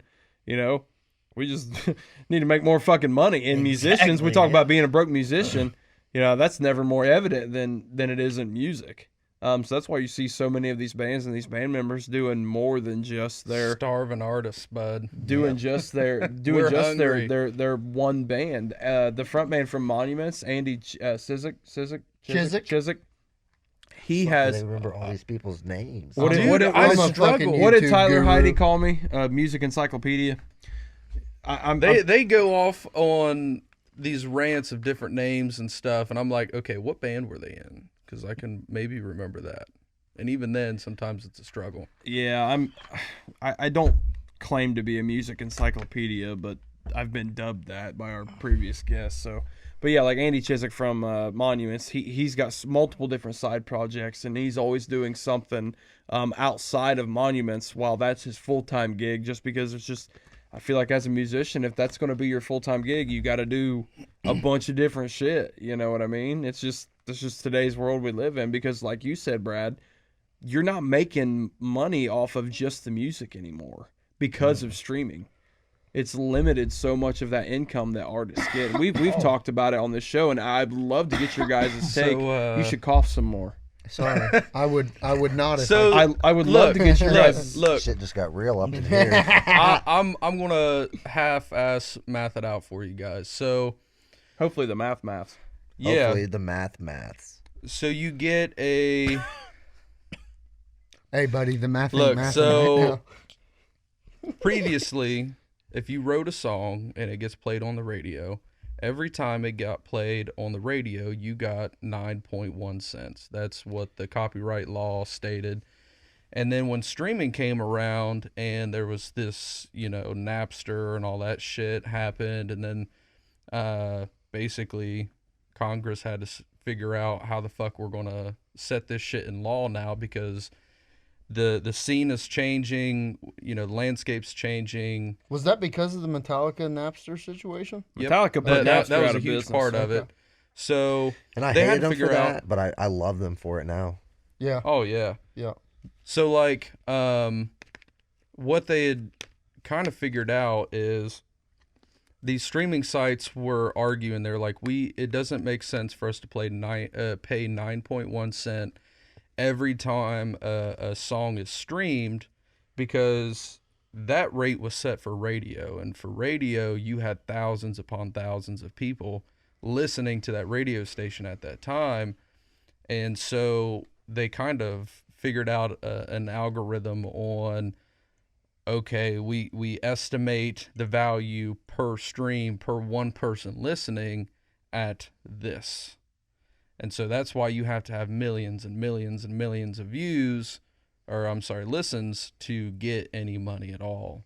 Because the way they had to math that out. And I understand why they did it, because you really can't expect these streaming sites to pay a ton. But where it gets unfair is a lot of these streaming sites, they kind of weight their payout. So certain artists will actually get more money per stream than other artists.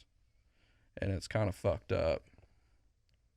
So that's kind of the whole issue with streaming, is it was kind of what they agreed on to, what each listen is worth in comparison to radio play. I just want to make it clear, I don't play music for the money. Exactly. I think we got into this whole conversation because of the fact that no one can really make a living playing music anymore. No, which is unless you're quite Metallica, sad, to be honest. unless Right. you're Metallica or Slayer, or Some of those people that are grandfathered in, had. You can't let. I want to expand on that a little bit. I don't. You can't make music from, or you can't make money from music alone, right? Right. It's not like the old days where It's not. Oh no. it goes But back to the I conversation would we just had. argue that's why the last, probably since 2015, there hasn't been a ton of great music come out. Because I would there's disagree with that. There has been great music that has come out, but it's like, we just talked about it. 1990 through 2015 was the golden era of music. Yeah. And that really died out because it's really hard because of streaming. It's really hard for bands to make any money at this, so you have less bands doing it full Streaming time was and dedicating themselves to streaming was great for consumers and awful for artists. Yes. Yep. It's the way, just like cable television, right? Streaming is killing cable television. It's the same thing. Yeah, but they figured out a way to get their money back through that. They have. Well, and you make a good point, because the premise of this show and the whole thing about this show is, these are conversations that literally us three have on the Every daily day basis in our group chat. every single day.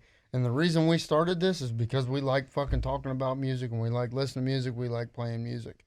Same goes for you guys, same goes for us as a band. Like, if we ever make real money one day, fucking Cool. awesome. Yeah. Cool. Fucking awesome. But we I ever do this- expect it? Like, I just do like this this shit pod. because if I didn't have it, I would be a mental wreck. Well, it was just like when we decided to do merch as a pod.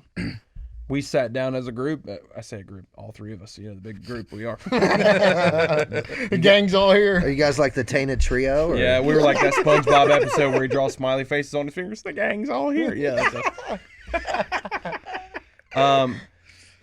No new friends. No new friends. And we were like, do we want to make money from merch, or do we want walking billboards? Because we were trying to decide a price point. Right. We said, we all agreed we want walking billboards. We have good jobs. We don't need money from this. Would it be fucking incredible if 5-10 years down the road we're at fucking whatever festival at Louder Than Life interviewing Polaris or Trivium or something like that, and we're doing it for quote unquote a living or making actual real money from it? Yeah, that'd be awesome. But is that our plan? No. Is that the what we think is going to happen? No. We decided to do this because we have this deep passion for this music that we talk about on this show and that we play as musicians, and we know that a lot of people out there do as well. And the reason we do so many guest segments is because we wanted to provide a space for people like you guys to come on to tell your story, to talk about the shit you love, and to provide advice for any other, whether it's just a music fan, if it's somebody that struggled with the shit that you struggled with, Brad, if it's a local band that's looking for advice on, man, how can we do this and do it right? That was our goal with this show, is to provide a space to talk about those things. We didn't want to be a news station. I talked to you guys about that before the show. We didn't want to be a news station that just talks about what new song dropped today. There's so many fucking people that do that. I took a lot of influence in this show from Joe Rogan. Joe brings on people that actually have like real world shit to talk about, all kinds of different information that they bring to his show. Yeah, he's got comedians that come on every now and then and it's funny and stuff, but he also has astrophysicists and neurosurgeons and shit like that come on and talk about all this crazy shit. And I'm like, I learned something from listening to that. I want people to have fun, but I also want people to learn something from this shit.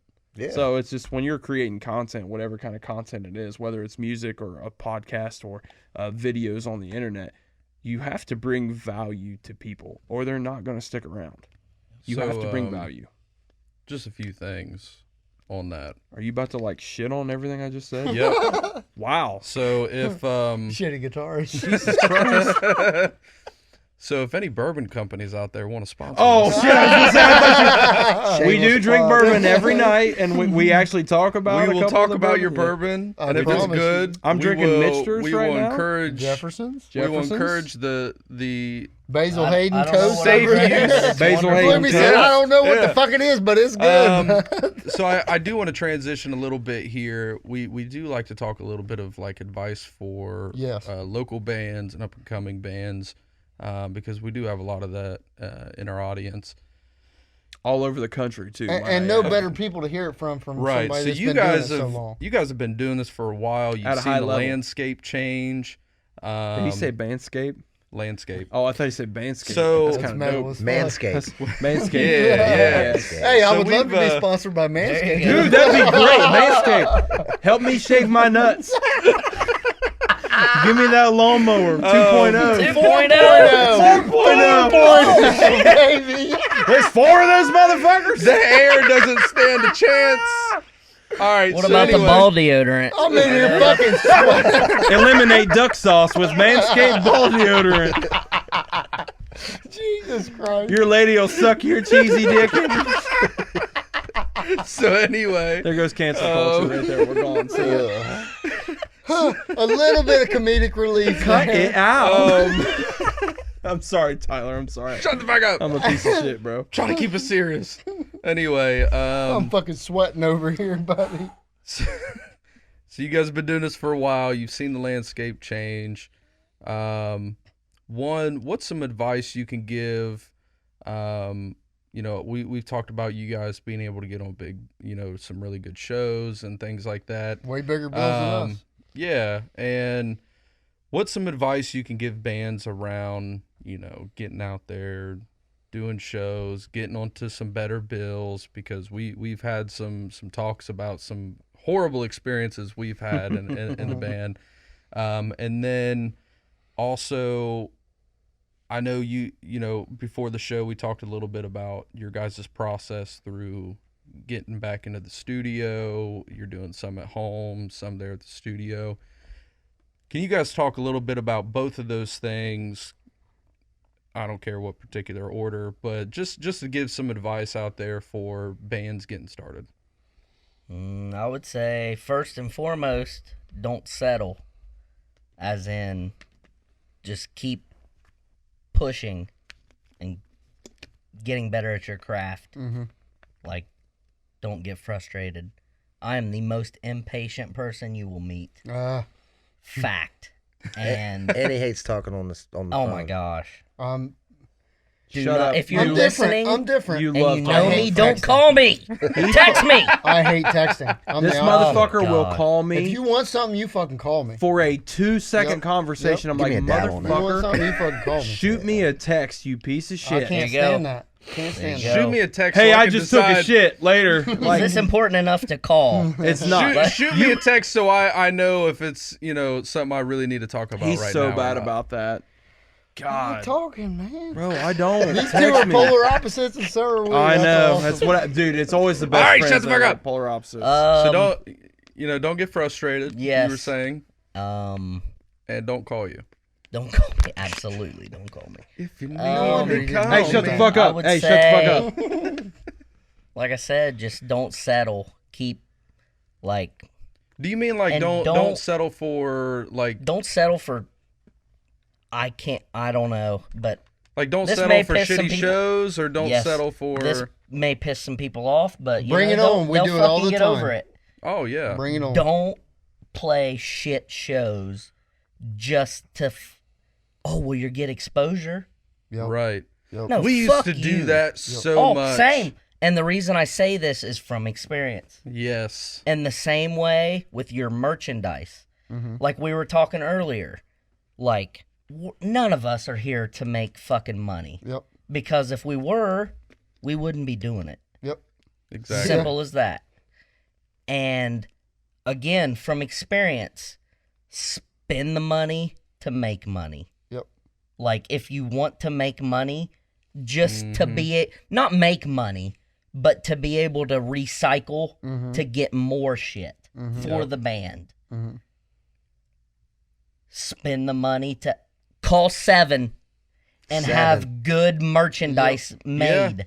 Call someone Don't that's get really some good ghetto at, ass font Yep. and Yep. just fucking, oh, it's our shirt.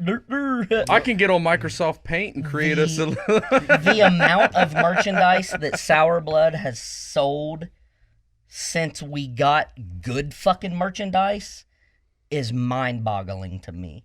Well, it's like you want to sell merchandise that people care to wear. Yes. Because one, people probably aren't going to buy it if they don't care to wear it or if they don't like it. Yeah. They might buy it just to support And they'll be at your you, merch but then that's table not really for doing them justice A either. quick grip just looking like, oh, okay, that's Yep. pretty basic. But if you have 5 or 6 baller-ass fucking T-shirt designs, Well, we were just talking. Me and Tyler had this conversation yesterday or the day before. We're prepping for Barnyard because we want it to be the biggest, baddest thing to help you guys and help every band out there. And we're like, dude, we need to spruce up our merch, like the whole setup, because it's not professional. there you go. It's not professional. And you talk about it, and everything that I think of even when I'm purchasing something, like I go after quality. I don't Yeah, go after absolutely. cheap shit. And like, I'm not egotistical or anything like that. Right. But you Yep, guys have known exactly. me Yep. long enough. Like- Let me see Like, that. yeah. Embroidered, fitted. but I would put our merch up Yeah. Oh, against any man. fucking national Any band size, out there, any like size, as like- far as quality. I get Yep. these made in Williamsport. I get These are pissed the every same- time same kind of I hats buy we a got, shirt. our second round. I get pissed every time I buy a shirt from a band that I fucking love. And maybe it's not their fault, but part of it is, I mean, from an accountability standpoint, that I take that damn thing home and I put it up, I get ready to put it on, and I'm like, this is just some cheap ass jersey shirt. I don't want to wear it. I love the design or the look of it. Don't like the way it fits me or it shrinks like And spend the money to have good shit Yes. printed. yep, Mm-hmm. Like, yep. I prefer direct to garment myself. like if you What Are is gonna- that?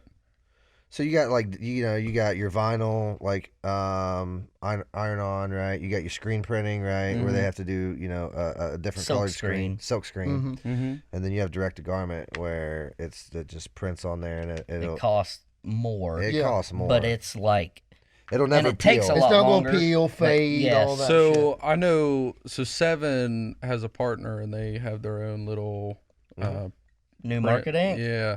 Yep. He Shout out just New sent me Market a Ink. brand new design today that their Do you new know how shop they're design. doing? They're silk screen. Okay. Yeah, I don't think they're doing direct to garment. They don't yet. have direct to garment, but I will silk- vouch their silk screen. I have one Well, of their they shirts. did our pod and shirts, and it's- they're doing a new round of I've the washed- screening evidence shirts. I've washed this shirt 7 or 8 times, and it looks just like it did. Well, and- Yeah. Because there's some silk screen you get, and you wash it 2 or 3 times, and the Yeah. shit's starting to peel already. Yeah. Well, sounds and horrible. if I'm not like mistaken, I said, the quality, like, and it depends on the ink they use. yeah, But Seven's not half-assing anything. Nope. Like, he's legit. So we wouldn't go for back to him constantly if he did. Right. for a band that is just getting started and does, ooh, let me see, what is that? Seven just sent me that a What's little this on? couple hours ago. That's their new Ooh, Man, I shop. All right, that's shop pretty merch. dope. So the other thing before you go to your next, my input That's on that would be, like, network with people, like build relationships, build camaraderie. Yes. Give back to the scene. You guys do that very well. Like it's. I was definitely probably guilty of it, and like coming out of high school and like voted most talented in my class, and I just released my first album and at 17 years old, and I'm like I'm a fucking rock star, right? That's like, how I was at 16, 17. right? Like, I'm and the then like shit. as I've gotten older and like I've just been through it, and it's like I was that fucking douchebag, man. Like, yeah. you know, and it's just talking to people and you build relationships, you support people. When you go to a show, like, you stay till the last fucking band's done, right? Yep. Like, you don't pack up your merch and leave when you're done playing. Like, Right. you know, you pull your weight on, you know, promoting the Yeah, show you that want you're some. a part of. I'm interrupting. Sorry. You're good. You want some We do it local all the advice? If you play a show, like Brad said, Yep. when you get done, stay and support the Yep. other bands. Don't pack your shit up and leave. Yep. Because if you do, you won't get booked again. People Right. pay attention You know? to that There's shit. Exactly. They pay attention to that shit. I know with us, one of the big issues we've had in that realm is like Sean, he's got his kids. There's been times where we'll have Oh shows no, where I have totally my get kids. like every But like now if and you then. have a but real I'm saying reason like to whole leave, bands. like that's cool. Yes. But Like, there's when been you multiple don't have times. a reason, you don't Yeah. have a reason not to stay. Just stay, bro. Like even just one band member from that band. Yes. Stay Right. and support the show. Yep. Yeah, and I mean, you know, you don't want to pack your merch up like till the end of the show. Mm-hmm. Like, you know, so even if it's one or two members staying, right? Like, you know, sometimes people have to get up and work the next day, and you know, Yes. we're 2 hours away from home, and like, or there's kids, like, Yeah. there's things, but like when the entire band and Just like bounces. they bounce and Yep. their people bounce, and it's like, you know, it's just Like I was saying people pay attention to earlier, that. our last show at the basement, from the time doors opened till the time we finished, we headlined, so we played last, obviously. The fucking basement was packed. That's awesome. Fuck yeah. Everybody came early, supported all the bands stayed till the very end, kept their merch up, and that's the camaraderie we Yep. need. Yep. Like Absolutely. everybody supporting everybody and all the fans. Mm-hmm. Like I get it, you come to a show to support your band Mm-hmm. Mhm. that you're there to see, but it just makes, like he said earlier, the energy, Yep. it's like a completely different.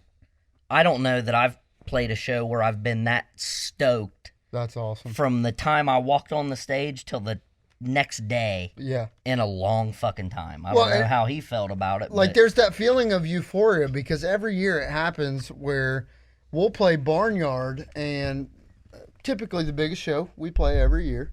And dude, like for 2 weeks thereafter, I am so musically motivated in my head that nothing else matters just because of the vibe and the feel and the reaction, whether it's to us or somebody else. Like that energy that's there, or Yeah. going to, when we went to Norma Jean and Greyhaven and Fire from the Gods however many months ago, we were juiced up for 2 weeks, and all that we fucking listened to was Norma Jean for the next 2 weeks. oh yeah. So So I sent you an invite. I don't think you ever responded to it, but so well, that's a bad job out of me. yep. Like in like a week or two, I'm doing like this big get together cookout, and I'm inviting a bunch of bands Okay. to come over and hang out. You know, throw some meat on the smoker. You know, I got the pool in the backyard, cornhole. Okay. We got a jam room, right? Like, and I'm doing it to try to help out the scene and for people to build relationships, Yep. right? Like, I mean, dude, Just we live network. we live in Like the same town, Yep. and like, you Yep. know, I see it like Yep. at a show or two, like, and Yep. that's the only time that we get to. Yep. It's the only time we're able That's to why run we've around. talked the whole time that Yep. we've been here since we Yep. walked through the door, right? Because we haven't Yep. seen each other forever. Yep. But just trying to do something like that, right? Like, and all genres of music, right? Mhm. You know, like, come hang out. We all live in the same town, or Mhm. even if you don't live far from the town, like, make an appearance. People drive like, far all the fucking time for other shit. you know. You know. So just, you know, trying to do things like that. Like that's my advice, right? Like, get involved. Yeah. Get involved in it. So. Well, and I think a piece that we can piggyback off of, because we've shouted you guys out for this, but I don't know that we've thanked you enough for this. I mean, do they put on the best shows that we've been a part of? Like from an organization standpoint and professionalism? I look forward to Barnyard Bash every year because I know there's a few things that are guaranteed. One, the people running the show are part of the show and know what it's like to be part of the show, and y'all treat us right. Yep. 2, it's very local, so we're able to get a lot of people there. And 3, it's honestly probably easily the biggest show that we play every year. So between our fan base and the fan base of others, you know, it's pretty fucking awesome. What was it? How many people came through the door last year? It was like probably close to 5. Okay. Yeah. Right, like, you know, we're starting to build those numbers back up from the pandemic, and Yeah, I you know know, that took a kick in it's the not ass, what but- it was pre-pandemic, but it's getting there. I think I'm excited for this year. Super excited for this year. Yeah, I mean, that's what we've been building towards as a band. Yep. Like, Well, I we mean, you ordered guys, new merch for it. We've ordered, every time that you guys play it, like you guys play the sweet spot. Like, yeah, Mhm. we've had this conversation multiple times. Like, not only me and Brad, but the other members of Sourblood and other bands. And, like, I'll say it straight up, Screaming Evidence brings the fucking crowd for the Barnyard Bash. Like, I'm not saying the appreciate other that. bands Yeah, we don't appreciate bring a crowd or anything like that. But when Screaming Evidence plays, it doesn't matter if it's 7 o'clock or 9 o'clock. yeah. The fucking, the whatever you want to fucking call it. The barn. The pit. The barn. The pit. Yes. I don't It's know that we're packed. heavy What's enough up, to have a Denny? pit. Yes. What's up, Denny? No, See, we I appreciate definitely that. appreciate that, and that, you know, one other thing I want to touch on. I had to step out for a second, but as far as like not only the band sticking around for everyone, but encouraging your fan base to stick around for everyone, Absolutely. because that was a huge Mhm. issue. There was a point in time for like a year or two where I had a really bad taste in my mouth with playing shows where it was just local bands. Because what I noticed is for every local band, they had a fan base that was there just to see them, and they would watch them. They would show up just in time to watch them, and then once they were done, they're out. And, you know, I can't control everyone in the fan base, but like every year when people are telling us, you know, asking us, what time do you play at Barnyard and stuff, I'm like, well, doors open at this time. Yeah. It's Be an there. experience, man. And I'll be honest, like, this is a conversation Brad and I have had multiple times. And which I also get it, and I know he gets it too, even though we've had this conversation multiple times, is should we tell you guys what time you play? I think to an Or- extent, Like, but then Yes. again, I'm Yeah, like, I see where well, you're coming from. if- I see where if- you're coming from. if this was somebody else's show, I'd fucking want to know what time Yeah. we played. Like, Right. Yeah. that's why I always tell you guys when I'm Yeah. communicating with everybody. I would say to an extent, yes, because, you know, every show we play, there's always the few fans that are coming out, but like they really have a tight window. Exactly, and that's And what, like they're like like, we were I saying have earlier, enough like, time to come see I know that maybe 2 or 3 bands. What time do you play? And life I'll see the band happens. before Yeah, you like- and the It band does, after man. you, kind of thing. and I know you know, like you Yep. got a new one, Yep. and I got a 4-year-old. Life is flipped like, upside down on me, man. It's Whew. when that happens, it's a completely different world. Right. Like Sourblood before I had a kid was Sourblood before I had a kid. Yeah. Now Sourblood is Something different. it's different. Like, but at the same time, if I didn't care or wanted to, if I wasn't having fun, I wouldn't be Right. sitting on this couch right now. Well, and I'm another glad thing, you are sitting Like, on the couch. no, me Yeah. too. Yeah, Like, that's yeah. what I'm saying. Like, like we're appreciative because you guys took time out of your busy ass schedules to come sit on this show with us, who are a bunch of fucking nobodies who just love talking about music, just because this is what we love to do. same. It's pretty That's why fun. we're here. Like, we I have mean, fun. I consider Screaming Evidence like a fucking brother band to us, man. Yeah. We've done a lot of shows, man. Absolutely. I do. You know, I don't think that like I can thank you guys enough for what you did for me at the Stay in Your Ground release show. I know that didn't go so well towards the end of the night because of Wasn't your a 45 50-minute set change that should have took 5. Shit happens. Life happens. The electronic drums, man.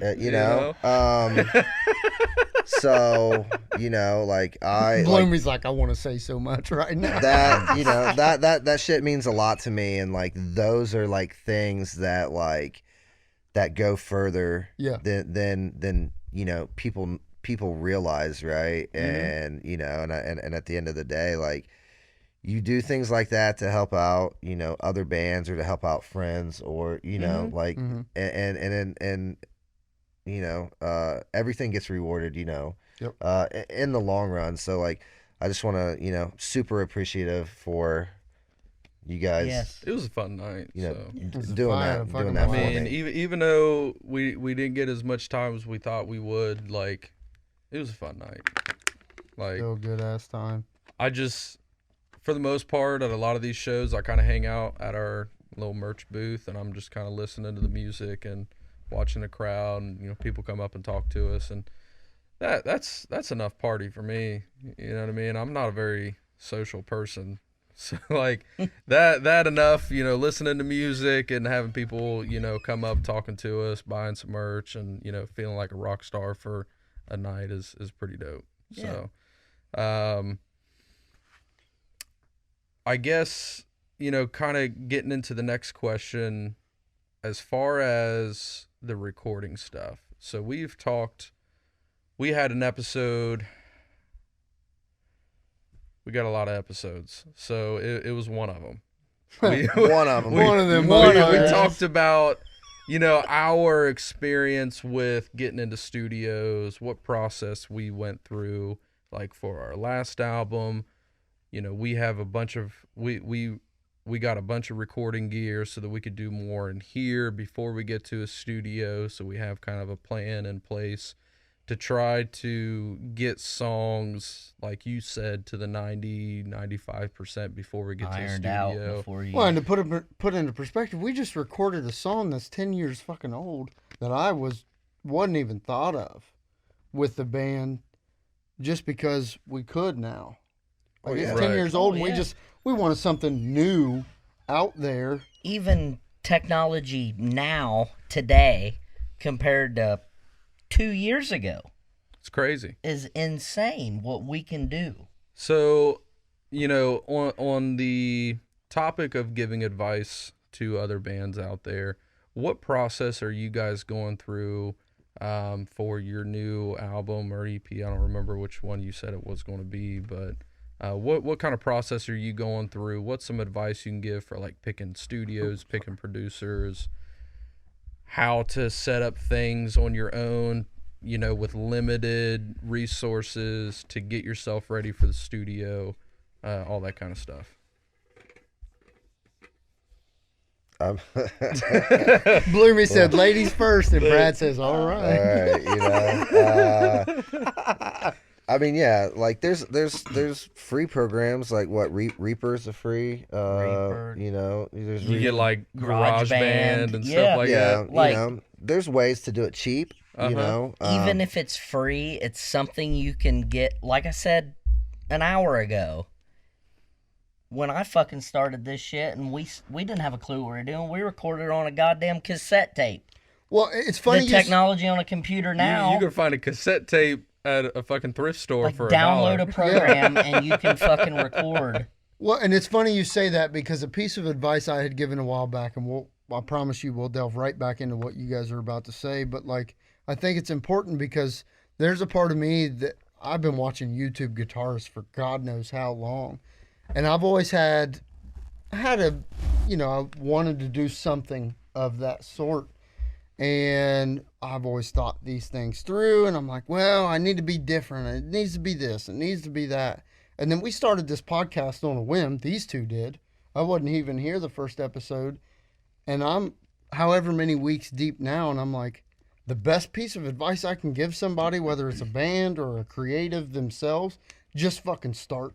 Just try it. Literally just start. Because here we are, however many weeks, however many episodes deep, and this shit's been a fucking blast. And we've learned so much from then till now. Yeah. Yeah, and yeah, you're gonna make mistakes. You're gonna learn from them. You're gonna see what works, what doesn't work, right? I mean, we've learned that over the years, like putting the bash on, right? Like, Yeah. but yeah, I mean, get yourself. We do everything at our home studio. Like, our company, outside of Sourblood is purely Insane Music, right? So. Like we call it Purely Insane Studios, like the recording studio or whatever. So like we write everything there and we record it, whether, like it's terrible or not. Like as far as like, I'm not a wizard on that. Like I know enough to like, mic something and hit play and capture it. But like I'm not like a Tony Tipton or like a Jacob Mooney or Joe Veers or anything like that. And that's how we get our writing process. So if you're talking about like being smart, like you learn over the years, I think the first Once Pure album, we spent like $12,000 or $15,000 to do it. Right? That's a lot. Fucking insane. That was back in like What'd we spend on our last 2003 to EP? 2004. 2003. That's a nice ass car. Wow.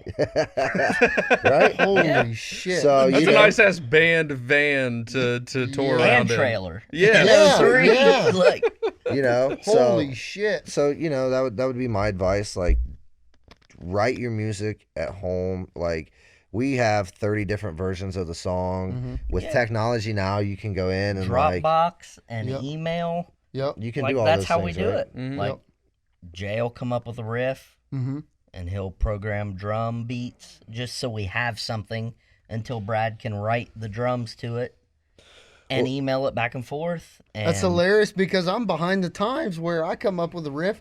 I send these motherfuckers a Facebook video because I don't know how to that works. program Hey, drums whatever- behind it. Hey, whatever works, works man. though. That's Man, Jay, when he used to work for like ODOT or the county out there Yeah. in the summertime, and he would be out there like whatever they were doing, he would like take his phone and like audio record, like mouthing the riff, right? Then he would go back and then he would be like, all right, so here's the drum beat that I'm hearing behind this, right? So he would do the drum beat, Yeah. and then like he would come over and he would be like, all right, like here's my idea, right? Like I've already got it in my head. Here's the guitar riff. Here's the drums that I'm hearing, right? And then I'm either feeling it or I'm like, yeah, I'll probably do something different there, but that's how we do it. But yeah, That Dude, makes me think of that South Park episode where who was it? Like Stan's dad ended up being Lord or something like that, and like he was just making like these mouth Kyler off don't know. fucking. No, You don't know? South Park, you're not big on? Oh, okay. Somebody's you got to were go back huge on and- South Park. somebody's got to go back and watch that, and they'll understand what I'm talking about here. But anyway, that was a side. I mean, note, I sorry. did that on the Behind Enemy Lines album, like when because we all contribute like on music and even like lyrics, and like we all contribute on different things. So like if I have something in my head, like, and I'm playing it, like we're listening to the instrumental, and I'm like, and it's like, oh man, here's like the hook, or here's the pattern of whatever the lyrics are gonna be, Right. right? Like it should be this. That's sometimes just as hard to find as the lyrics themselves. Oh yeah, and then like my wife's in like the passenger seat, and I'm like Yeah. doing it into my phone, right, as I'm Yep. driving, and the music's behind it. She's, what the fuck are you doing? I'm like, shh, like hold on. My mind is working right now. Hush, woman. Well, and if Make you're it a like, masterpiece. if you're like me and Kyler, like when my mind races, like I have to get that thought out right now, or I fucking forget it. So like as soon as I come up with something, I gotta send it or document it or something, or it's gone in squirrel. 45 minutes. Yeah, maybe I probably do have ADD. I probably do, but like that's how I am. We Yeah. just mentioned on last So show. so that's that. So like, speaking of that, so we did that process, right? We've been playing the Behind Enemy Lines album, for it came out in 2020. Like that was terrible for us because we had worked all of 2019 leading up to it, and then as the release was gonna happened, it was like boom, pandemic, and then like we couldn't even have a CD release show. We had to cancel the Barnyard Bash. Like, so we've been playing it for a while. So now we've decided like, hey man, it's time to write some new music, right? So we're slowing down on playing the shows. We have only 2 shows that we're playing this year, and we focused on writing. So we did the whole pre-production at home to get a lot of it ironed out, and then we went. We researched a bunch of different, producers, and I've worked with Joe Veers with Once Pure. A lot of our buddies have. Sourblood did back in the day, didn't they? Yep. Yeah, we worked with different people. I worked with Tony. Tony Tipton at Rooftop Recording. He did my Stand Your Ground album. But we ended up going with Jacob Mooney at Mooney Recordings or Mooney Records. Mooney Recording. And it was phenomenal. Like, we busted out a song start to finish because we were prepared. And like 2 days, it was only like 15 hours. It's awesome. Because like for a whole song, that's really good. A whole song, yeah. And 5 members? The math ain't mathin'. The math ain't mathing at this point. You guys got 4 or 5 members right now? Well, currently we have 4. Okay. This is the first song we have written, and we got right into the studio to record it. Adam is no longer in Sourblood. Oh, shit. He, long story short, he just needed to focus on his personal life, and he was honest with us and told us, and we talked with him, and he just felt that was his best option at this point in his life, and that's what he needed to focus on, and we support him 100%. Yep. Without a doubt. He was in Sourblood for over 10 years. Wow. And wow. Yeah, he's a brother. He's a brother to us. Good ass dude. It was it was not. There was no bad blood no or hard feelings. no hostility. It was. Yep. It was. He's like, look, man. Like, I feel like I'm. Like where I'm at right now, I'm not able to give Sourblood 110%, and I need to focus on some things in my life, and we respect that, and we support him 100%, and that's and like we haven't came out, it's like it's something even to It's like a touchy subject. it is, and like we didn't even know if we were gonna like really even talk about it tonight, like you guys Yes, we did. and Here we are. Here we are, yeah. right? I guess the reason I brought it up in the first place is like for even 4 members to knock out a song in 15 hours is pretty Especially if you have impressive. red light syndrome like me. As soon as that click track fucking starts, I lose my shit. Done. Like my last name. Like Brad said, the fact that we've been able to do this ourselves in like pre-pro Yeah. and do about 30 different versions until we all agreed. And that's kind of something we And talked then when about. we were ready, we went in with Jacob and busted it out in 2 days. And Yeah. it also helps that how quick he was. And That's what I was Right. going to ask. Like, he's such a good producer. Like, yeah. dude's a wizard. he's a fucking wizard. Watching some of these guys just fucking click and just move the mouse around and do this and that, and they're doing all these edits and recording at the same time. They're like, I'm like, dude, what the fuck are you doing? Like, you got too much time on your hands to figure all this out. Yeah. But, anyway, I had a thought and I lost it. No, Fuck. it's a big piece. Like, you talk about Jacob and how quick he was. Like, that's a very important piece when it comes to recording. Like, I mean, I've only had 1.5 experience when it comes to recordings. Like, Tony's been helping us with this latest song, but like from like kind of a whiz kid standpoint, from an efficiency piece, like that has to make a big difference in what you're doing, because time is money, literally, when you're recording. Exactly. Yep. And I can remember like early Sourblood days like going and recording, it was basically like just looking at the clock, Yeah. watching it tick away. How much all right. money are we Just spending? watching your money There go, you go. man. All right. And now, like being prepared Yep. and being able to go in there, bust out our shit, and Yep. Be on point. like on point. Yep. Then, Yep. all right, guitar's done, bass, bust it out. All right. So is it a situation? Is it a situation where you guys have the whole song written, you have the layers, everything you want, and it's a matter of going into the studio and here's what we have. I need you to doctor it up. Boom. Yeah, I mean, we're open. For the most part, yeah. Yeah. But at the beginning, we were like, we've got the song. Yeah. It's 95%. Okay. When you're the producer, he'd Yep. never heard, like, we'd sent him the pre-pro, like, he Yeah. heard it. We'd never met him, like, Yeah. other than Steve. Yeah. And we're like, that's what I've always wanted, is somebody, because, like, Behind Enemy Lines, we did it ourselves. We sent it off to somebody to have it mixed and mastered. That was Okay. it. Okay. Mm-hmm. So I feel like for us recording it in a garage and Mhm. having it mixed, That was it pretty sounded good. good. Hell yeah, dude. But this Jacob is what I wanted. Like somebody, when I'm screaming, Yeah. for him to just stop it and be like, "That sucked. Do it again." That's awesome. That's what I want. That's So, fucking awesome. one Which I thing- will say that only happened like once, so I'm pretty fucking. He's But a fucking that's what I'm rock saying. star. Somebody to like, Yeah. no, Oh, don't Tony! do Tony that. killed me. And- He was like, "Nope, do it again. Oh. Yep. Nope, do it again." yes, exactly. I Bro, wasn't on my shit though. But and you need that. Like, not you, but us, we need it. Like, I played some shit Fuck the you, other bro. day. Damn it, I'm an asshole.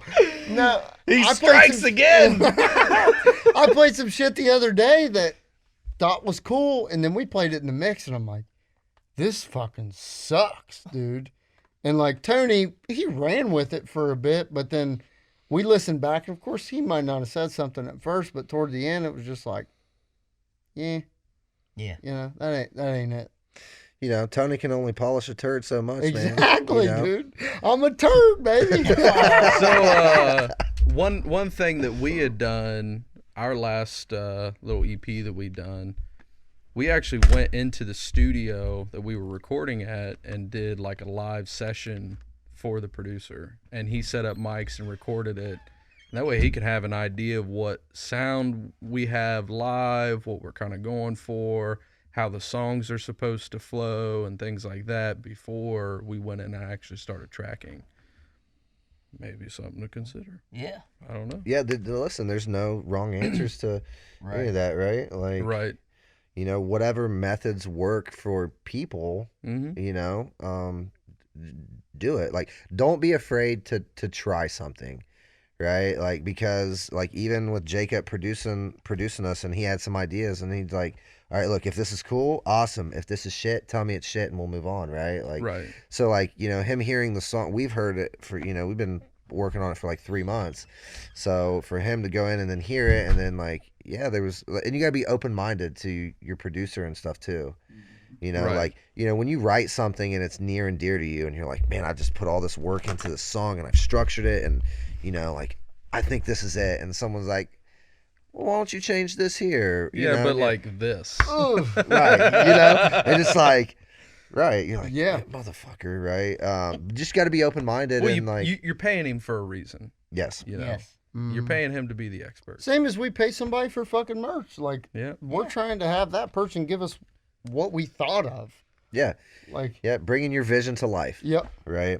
So I have a topic I'm really interested in, but before I do, you two have anything for them along the lines of what we've talked about so far? Kyler, we ain't heard from you in a bit. Anything I else? just want to make sure I have Tyler's permission to talk before I say something.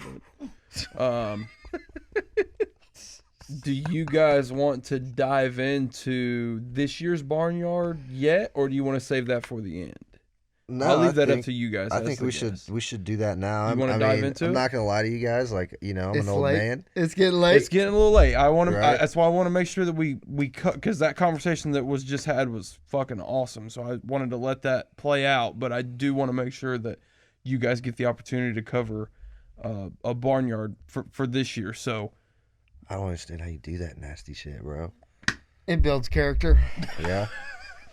I mean, my wife wouldn't tell me that, but it does build character. So this year's Barnyard's kind of a big deal. I mean, y'all got a big ass headliner. The show got moved back a little bit, Yeah. right? For good reason. Because of Yes, sir. just to create a better lineup, correct? That was the whole idea behind. I'm not speaking for you guys, but I'm just There was some Part of it. There was yes. some date. go. Y'all talk about it. There was some date. We tossed around a couple dates with the with the fairgrounds, and we've been working with them, and they've definitely taken care of us for the Yeah. bash. Who are you when working we- with over at the fairgrounds? I work with Faith. Faith. Yeah. So Faith is married to Doug Marine. who is my future mother-in-law's boss. So my soon-to-be mother-in-law is his general manager. Okay. So Heather Williams is my soon-to-be mother-in-law, and she's worked for Doug for forever. So Yeah. my dad was on the fair board with Doug for 25 years, so I know.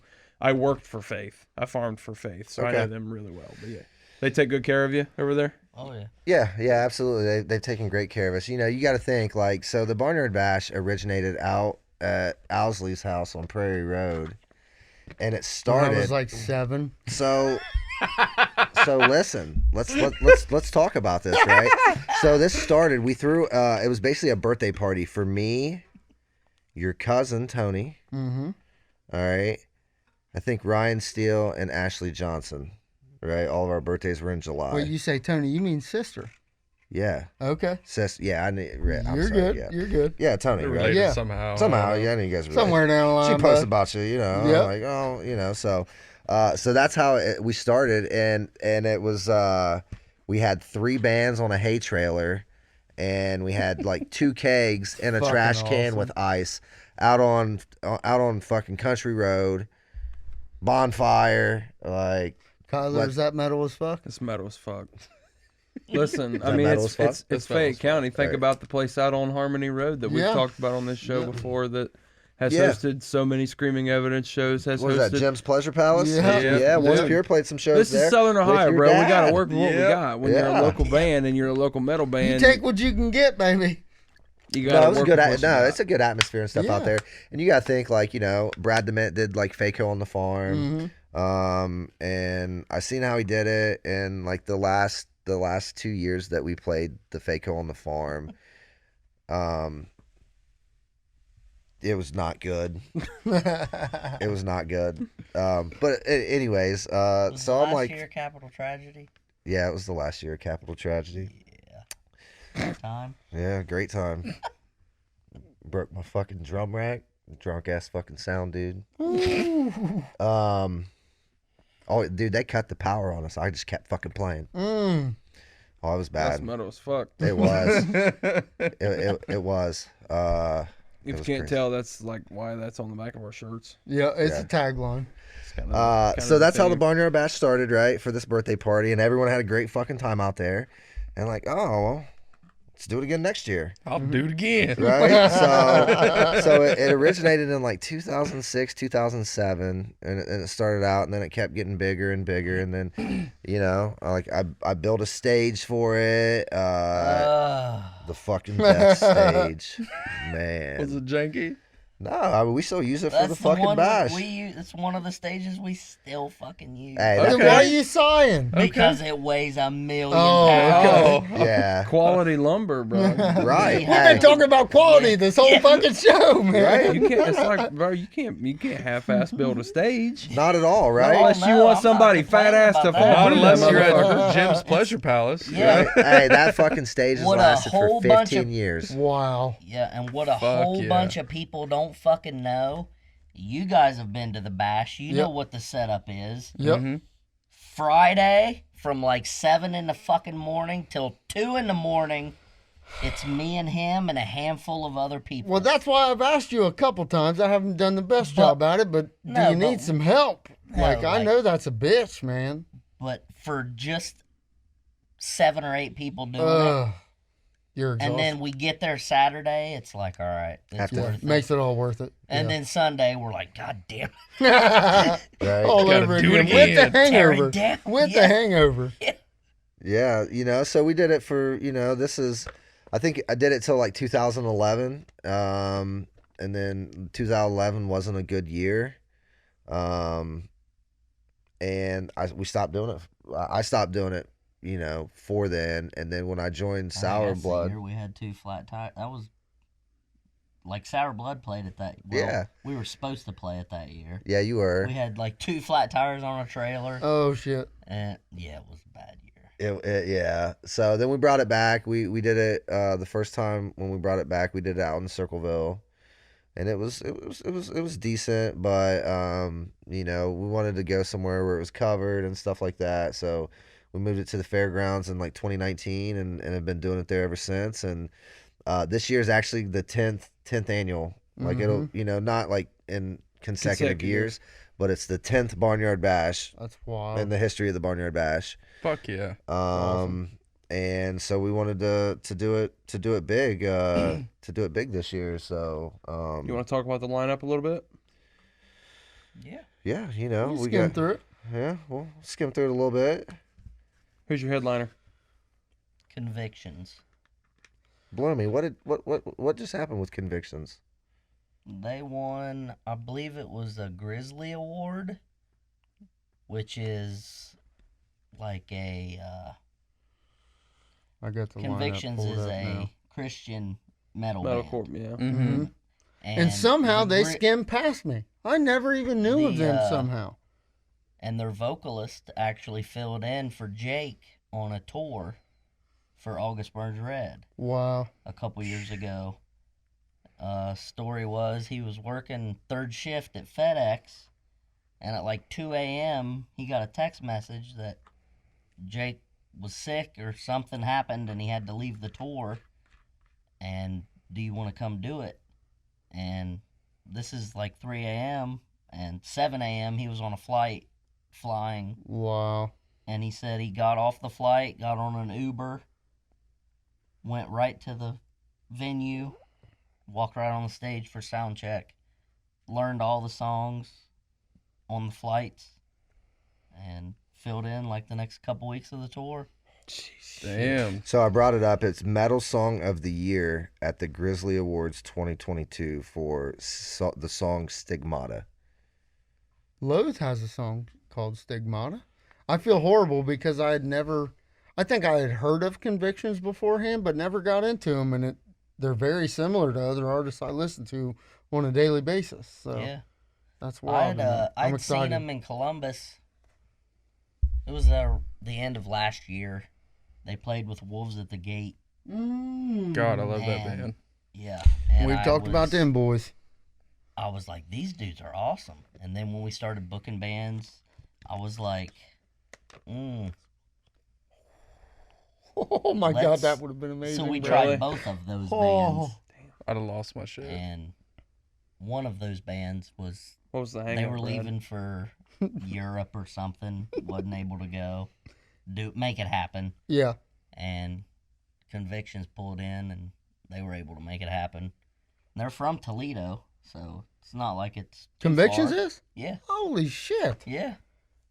I feel like such a newbie. Like Well, I feel like yeah. a piece We've of talked shit. we've talked about it a bunch on this show about how the Ohio metalcore scene It's huge, man. is just gigantic, man. I Yeah. mean, Wolves, Black Veil Brides, Miss Maya. I mean, the list goes on and on. Convictions. There's Well- so many incredible, not just metalcore, but metal bands in Yeah. general from this state. We're a cesspool for great metal music. It's because we live in Ohio. It's and because we're all depressed. these cornfields, baby.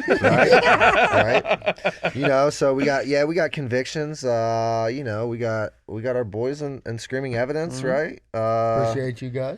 On the show.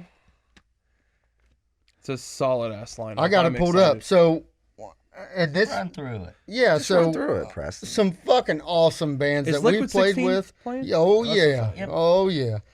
I like Some you guys bands a we've lot. played with before as Screaming Evidence, and some that we haven't. So we have Convictions headlining the show. Of course, our boys in Sourblood, us, Liquid 16. If you haven't heard of Liquid 16, you're missing out, and your math ain't mathin'. So High, same goes for So High. Them motherfuckers put on a show, and They you put talk on a about show. some Yep. Genuine good ass dudes. So high. Their they're music is fun too. bro. Yes. Yeah. Bro. Welcome to they did the Ohio, Welcome to baby. Ohio. Let's Yes. go. We have Illusions. Those dudes are bad as hell. A Scarred Existence from Coshocton. Coshocton, not Newark, but Coshocton. Awesome band. Kind of a death metal, deathcore We played with style. them a if lot, I'm not haven't we? Yeah, we played 3 or 4 times. Really good guys. Everything's Taken. Glass World. Have you heard Glass World? I delved not. into them when you guys announced the lineup, but I Okay. don't think we've ever played with them. What's the What Arowana? kinda- I hope that's how you pronounce their name. Yep. Silent Home, Crankenspine, and then the After Party by Zygomatic. So it's going to be a blast of a Be a fucking good show. show. It's going to be a hell of a show. Yep. It's all ages show. You know, $20, all you can drink beer. Woo! Yeah. Then we smoke a bunch of food, grill out, Yep. deep fry some shit.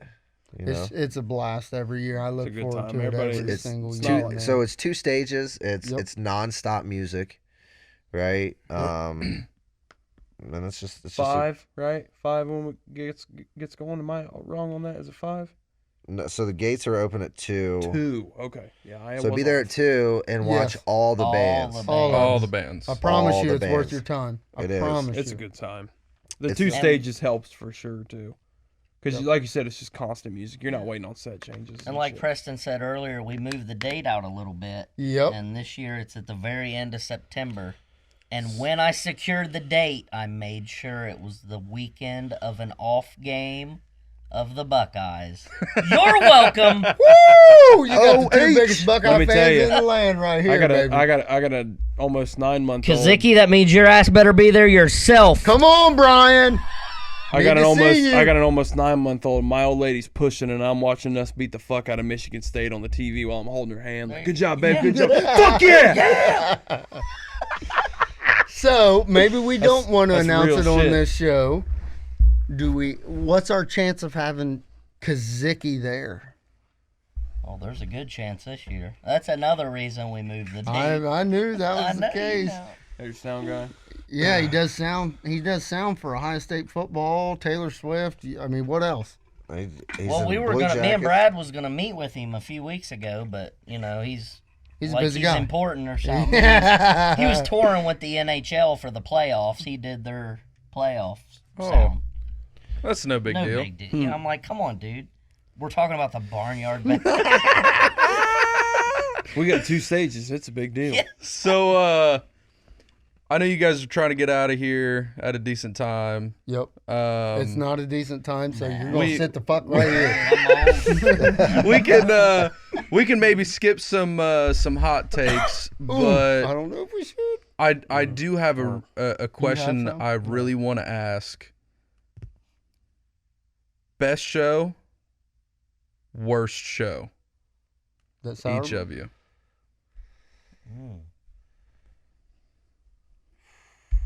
Best show, worst show. Show. Like that, like I've played, or that like that I've been you've to? played. I've played. Well, Let me marinate on that for a yeah. minute. I'm gonna have to think. Man, a couple. That the May 6th show, like that was a pretty solid That one. was- At the basement. Yeah. Yeah, the one we talked about earlier with like the energy of the crowd, the fans, the bands, everyone stayed from beginning till end. Like that's like a great perfect show that you Yeah. know, like that you would want to have. I mean, like we've established, I'm older and shit, so I can't really remember all I've that. called far you out back. on that. But recent, absolutely the basement show. Overall, everything. Mm-hmm. Like, I just felt like it was smooth from the time we walked in to the time we walked out. Yeah. Like, I'm sure it helps everything that it was packed in there too. That's for sure. There's no feeling like it, dude. And maybe I don't even know like the feeling of Have a you- show like that. Have you ever been to the basement? No, I've heard about the A&R bar, You the could basement, fit, and you never could fit been. what, like 200 people in It's there 300. max? 300. It's 300 max. Okay, It was just We swamped had to the like gills. mid-250s. that Oh, place with man. So it with was 200 to 300 almost people sold out, is yeah. like Yeah. nuts to butts, dude. And I've always said that even as just a music fan, I've always preferred a smaller venue. Mm-hmm. The energy and I'm not necessarily saying it doesn't have to be a shotgun style venue, that tight, but the Newport up in Columbus, Newport, Kentucky, the Thompson House. No, Never been. Madison Theater. Madison Madison Theater, that's Theater. it. Where we saw Norma Jean, Greyhaven, and all that. That stuff. Give me a couple hundred people packed in there and losing their fucking shit. Like, Yep. I've been to Riverbend and seen Rob Zombie and Korn and all. Yep. It's not.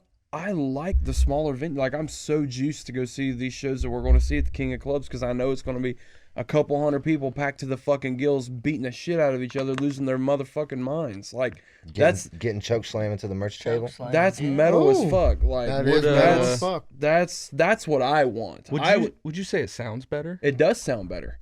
It does. That's what I like about it. Well, and especially like I don't want to go down a rabbit hole here, but when you think about like the bands that we saw at Madison, like a hardcore band where their music in general is just a wall of sound, those smaller venues encapsulate everything that a hardcore metal band is. You know what I mean? And you're just, man, you can meet everybody in the place. You're just like, so immersed in the vibe and the feel. yeah, it's of all everything. just one big fucking family of people losing their Metalheads. shit, dude. And like you go to Riverbend or some big ass venue like that, and it's like, man, there's like 15,000, 20,000 people here. Like, somebody probably got drug here because somebody had free tickets. Like this. No, you go to those small shows, everybody there is dedicated as fuck and eats, sleeps, and breathes this music.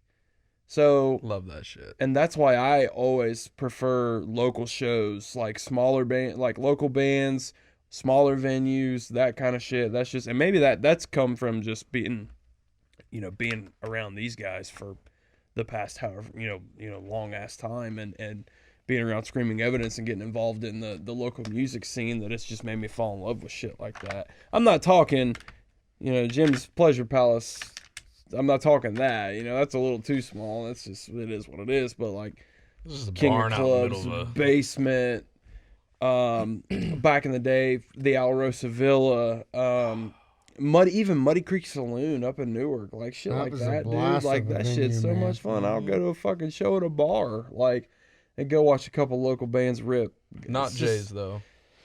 No, not when I say local bar. I don't mean. Shit. Talking Jay's Corner. Yeah, we man. played out That there and we sounded had horrible. a blast. Just But the sound. you're limited when you're in literally a metal barn. When you're in a Yeah. livestock barn, I mean That's not essentially like what you're opened in. up. Like, Or just has zero insulation, so all the sound just reverberates off. Sound like Ronnie Radke. Still reverberate. Shit reverberates off all that fucking sheet metal, and you're just so limited. But yeah, I love shit like that. And Barnyard's similar because you're gonna get several hundred people there, but it still It's gonna feels be a like big a deal. smaller, intimate. Everybody's into it. Everybody sticks around. Everybody supports the whole show. Yep. It's just a bunch of straight up metalheads having a good ass time, drinking beer, eating good ass food, and headbanging. Like, and it might help this year that it's not going to be 95 degrees Yeah. and humid. Yes. and it might so be props to 95 you degrees. guys It on just that. won't be Yeah, as humid. we got a couple things, right? I don't know if you guys have seen what the Big Wazoo radio station just kind of got rebranded and is up and running. What in the motherfucker is the Big Wazoo? What I've heard it. What's the number I know for nothing it? about Big Wazoo. I don't So remember. It was a dude. Big Wazoo was Back in the day. 107 I point know it was, something. It was 107. Yeah, that's what it was. 107.1, 107.1. Yeah. Because I know we had 96.3, we had 99.7. 99.7. It's been a while since I gave a fuck That's about it. radio Right. station Right. numbers. My So- dad taught me right, boys. Yes, Hey, My so- dad taught me right. So we were actually there earlier this week, and it's up and running, and it's You on. boys are making moves, man. It's on Sirius XM now. Okay. And here's the cool thing about it. So it's doing like music from the 70s all the way up to current. Okay. okay. And Every hour they play a local band. Sweet. So if Yeah, you guys, 997 used to do you need that. to get. We need to get our Not, shit no, together. not just like Sunday night from 10 to 11. Yeah. No, We're it's- talking 24 hours a day, Every once an hour. hour. There is a That's local awesome. band That's legit. that is mixed in Yeah, that's legit. with it. So, you Because know, we're- 997 was obscure as fuck. It Yeah. was, like you said, Sunday night at fucking 11 o'clock at night. right. Yeah. So they're actually 10 people listening. They're actually gonna come out and They're gonna set come up to the bash and set up a tent. Let's And- go, Hell baby. yeah. and interview bands. bands, right? So they're gonna like try to talk to some Screaming bands. Idiots show will be there too. There you go, Yeah. If you want to be interviewed by nobodies. Well, you If know, you're too small to be on this fucking big wazoo, you can come to the small wazoo. you know, Better yet, do both. y'all There should you just, go, you guys okay. should just collab, right? Different Yeah. sizes, dude. I would love. Hey, to we collab. talk That's about what- networking. We're going. I mean, we've been working working on. Well, Tyler's been working on trying to get The Blitz. easy. You guys know, Oh, sorry. divulge that shit. My fault. No, we've been working on trying to get Cody. Oh, okay. I guess we're name dropping. She works so. on the Blitz. Yeah, yeah. That's my fault. Well, she's from If around he's name here, so dropping I'm it, sure then you I guys was just not met going to be her. the one that was going to expose shit. I was trying to get her on for this season. Cody, quit fucking did- ducking us. Oh shit. So we're trying to set that up. Obviously, just trying to get schedules It's to line just a up. scheduling thing. That's all it is. That's it. You know, but no, I feel like you guys should collab, right? Absolutely. Oh, dude, I'm all down for collabing. It's what it's about: networking and everyone helping each other out. You know what's and, funny and though? stuff like that. I don't mean to cut you off, Brad, but you talk about collabing. I have tried a lot to reach out to a lot of these more successful music podcasts that are out there, and I'll call them out because it is what it is. But State of the Scene, Discord, or whatever, some of these bigger pods that like I've tried to like interact with on social media, they want nothing to do with us, and I It's struggle. early. It's early I don't- in the journey, no, baby. Just time out. Just hold on a second. I struggle with that because we've talked about it on the show before. Like, there's some local bands that just like won't help each other out, right?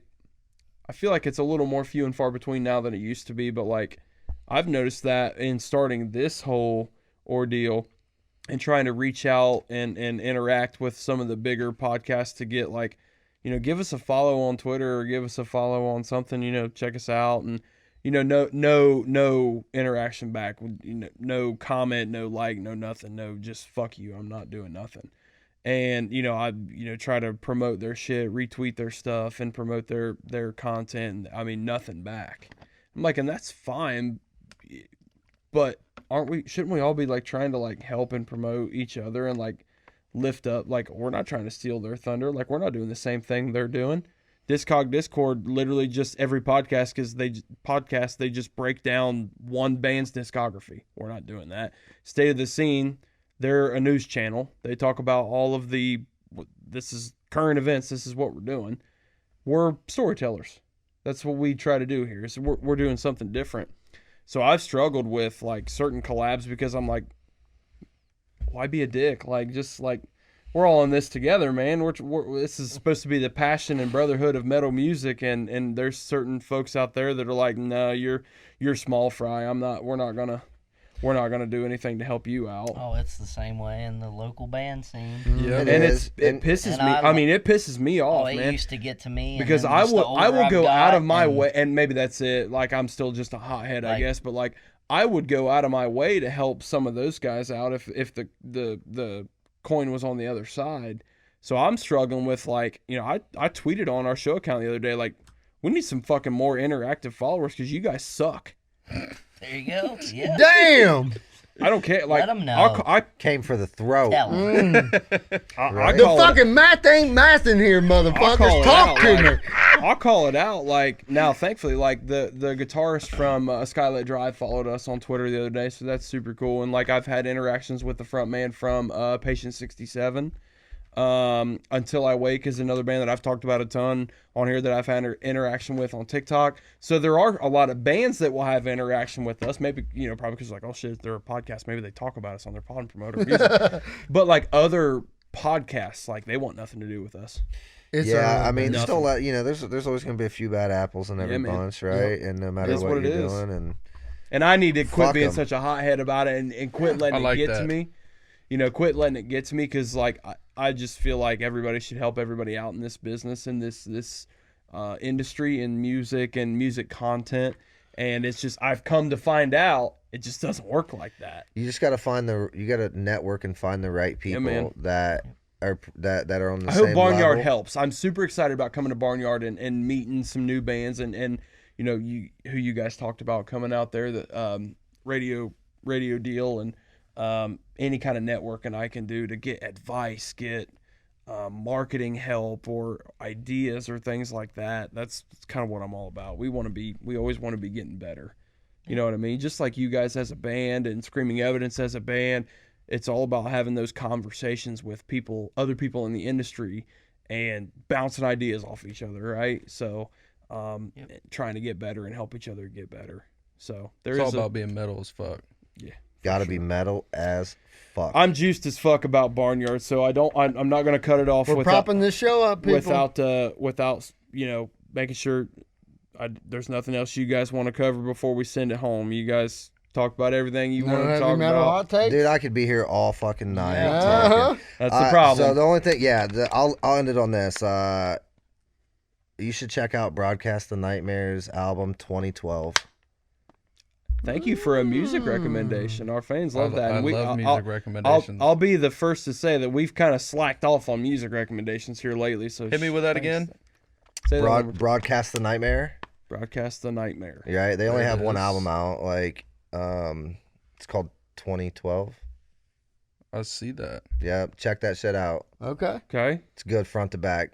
Outstanding. Says it's metal. It's metal as fuck. Let's go, baby! Hey, and just so you guys know, at the Barnyard Bash, I'm gonna bring my whole fucking kit. The whole thing? kit. The whole Oh, kit. dude. Fuck. This The motherfucker whole gonna take up 2 thing. stages You got with a a drum swivel kit. stool, don't All right, You so got you a gonna swivel have Brad on one stage. You got the rest of the band on the other stage. No, that's an inside You joke. Because guys every want to time, hear the best joke you'll hear all week? He Yes, said he please. was thinking about downsizing. No, he's not. Fucking jokes. I mean, I really did say that. hey, though. I mean, he is getting old. Yeah, right? See all this fucking gray right here? You know what I'm saying? I'm a grandpa, I can't fucking bro. grow a beard, so good for you, buddy. You know? You got grandkids already, bro? Yeah. Damn. Yeah. I love it. Got grandkids. Fucking old, man. I am. Fucking Pappy B over here. Oh, right. shit. That's what they call me, Pap. Bringing the whole Pap- kit to the bash. He gets yeah. his own fucking stage. Because every time that we go to a show, the It'll be sound Neil guy will come Peart. out and Yep. he'll go, "Hey, Brad." I'm like, "Hey, what's up?" He's like, "Hey, man, did you bring your whole kit?" I need to know ahead of time. I'm like, Yeah. Same kit. That's Same- what I play every show. been playing it for 7 years now. It's the same fucking kit, That's what I do. right? You need to, It fits. You know, I make it fit. we need to get you one of those Tommy Lee levitating fucking platforms so we can flip you upside down so everybody can see what you're doing. You know what I mean? Yeah. With a kit that big. You know, that's why Tommy Lee did. I don't want to get on a tangent, but that's why Tommy Lee did that, because he's like, nobody sees what I'm doing, and I want motherfuckers to see what I'm. So I'm gonna fly in the air and turn like this, so I'm like this, and the crowd's They over can here, and they're see seeing me. me doing this shit. That's what we need to get you with a kit that I big. know. You got a Neil Peart kit. Non-points drummer plays like sideways. Does Yep. he really? Yeah. I've Okay. seen that. Love That's non interesting. point. I went and Play seen them backwards with once your ass and, hanging I was just getting ready to was like gonna say say- like, how would it be if I like played backwards? Backwards so they and can biker see shorts, behind me? like with your butt hanging So that's out. that's the cool thing about Show the your bash, ass right? crack. Because you know we put the show on and stuff. There's a lot of people, you know, Sourbloods for the kids, and Sour Bloods for the kids, so Sour maybe Bloods not for your the ass kids. hanging out. so there's a lot That's of metal there's a as lot of frick. people will that'll come behind the stage so that they can get like that back view Yeah. of me playing. So I've thought about that. Like, man, what if I just set up fucking backwards? We need to get you on a Lazy Susan. Yes. It's like a slowly rotating Lazy Susan. Yes. That would be out fucking standing. Sorry, out freaking standing. Sour Bloods for the The kids. kid. For the kids. We do it for the kids. We do it for the kids. love Who was that? That was Vladi Divac on It was that Vladi commercial back in Divac, the, yes. from the King. Bloomy, what you got? Dude, I'm glad you know Vladi Divac. White Chocolate, Jay Will, Yeah. Chris Webber. Let's go. shit. Man.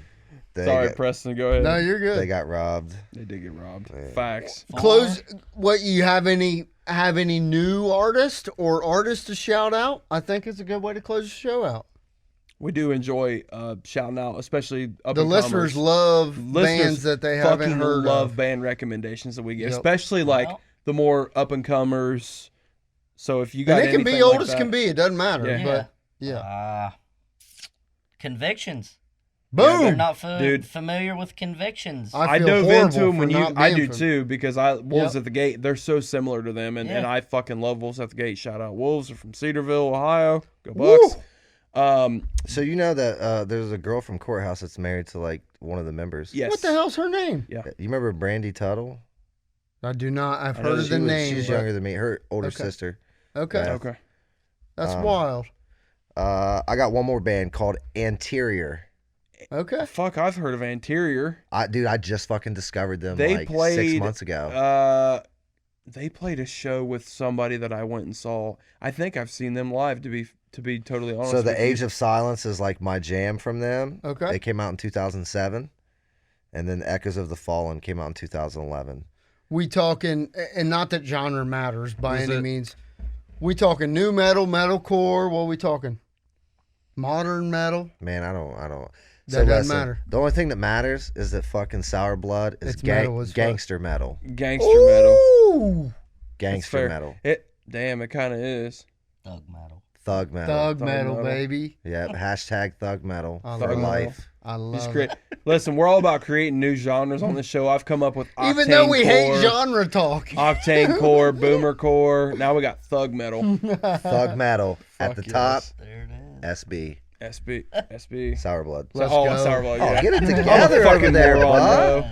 Jesus Christ. Hey, you guys I'm Letterkenny old, bro. fans? Who? Fuck yeah. He is Letterkenny. Letterkenny? Yes. Oh, that's my shit. Yeah. Yeah. You're chucking the ball around with your pals the other day. Yeah. And that's what I appreciate you about That's you what the I most. appreciate about you, Squirrely Dan. You ever had any attentions paid to your buttholes? The best was when they did the Found the hot button. the wrestling. Yep. The wrestling. I You say didn't see yeah, that like I skit know. where they I were did quoting not know. all the fucking wrestlers? Oh god, is it on a newer season? I haven't seen the last like 2 No. seasons. It's not on a newer one.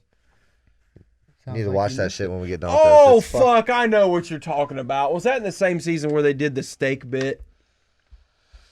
S&P's the way for me. I don't. I I can't. thought I that mean, one. dude, I binge watched that. So all the episodes, like I did. I binge watched like in like a week. Yeah, it's But the wrestling one was the best. that's a special kind of comedy, right? There's like that show is not for everybody. Like Canadians are just not for everybody. When Hey, I buddy. watched it, I felt like I was watching. Remember on King of the Hill where the four would stand by the fence and drink beer and like just talk crazy, Boomhauer and shit, be talking. That's and what stuff. this show is. That's what I like when I first watched Letterkenny. That's what it reminded me of. And I have to watch that shit with the captions on because they talk so fucking fast. and that fucking thick ass Canadian accent. Holy hell, it's bad. The fucking Amish, the dicks, Anita Dick, and Yeah. they crack me up. Yeah. Fucking. Bloomy, Well, Yes, guys, sir. you got anything? Any artist? Shout out. he just shouted. Oh, one out, you didn't said he? convictions. Okay. Anybody on the Barnyard Bash bill? Yeah. Check out all the Yeah, bands Liquid on the back. 16, yeah. If you want to have a fucking blast, you look into So High. Yep. You want to have a fucking good time, you look into So High. Tyler, what you got? I got sorry. nothing. Go ahead. Remind us real quick of the date and time for Barnyard for all the listeners out there. Saturday, September 30th. Doors 2 open at 2, 2 right? p.m. Yep. Okay. p.m. Music starts 2:30. 2:30, 3, 3. somewhere around there. Have Okay. Food, $20 all you can drink beer for the kids. for the kids. Beer for the kids. Beer for the kids. No We beer are for for the kids. kids. No, we have some We have juice Sprite, boxes. juice boxes, Yes, sir. I Huggies, see. like the little Huggy. Oh, bro, that's my The little huggies. shit. You got grape. Yes, sir. I might Yes. just stick with those, man. Grape's the best flavor, right? But for real, we've talked about the Barnyard on this show several times. I mean, Sourblood's going to be there. Screaming Evidence is going to be there. The Screaming Idiots show is going to be there. Come out. Come hang out with all of us sitting The here on big this couch. wazoo. Yeah, fuck yeah. Big Wazoo's going to be there. It's going to be a good time. So come hang out with all of us and enjoy the fucking music. Just support local bands, support local music. So we say that all the time on this show. Brad, Justin, thanks for coming on, guys. Hey, It's man. been an Thanks for awesome having us. conversation. I knew you guys would be kick-ass, and you all were. So thank you so much for coming on. We appreciate the shit out of you. That's going to be a wrap on Season 3, everybody. It's hard to believe we've come to the end of it, and we ended it with a bang. So Season 4 is going to be special. We're stacking up some kick-ass guests for Season 4, and can't wait for you guys to stick around. As always, follow us on all of our socials at TSIS Podcast. If you're not a Patreon subscriber yet, hop on Patreon and get all of our content, binge it all at once, get all of our bonus content as soon as it's recorded. Appreciate all your support. Appreciate all the love. Thank you guys for listening. Until next time, we are the Screaming Idiots. Peace, love, dove.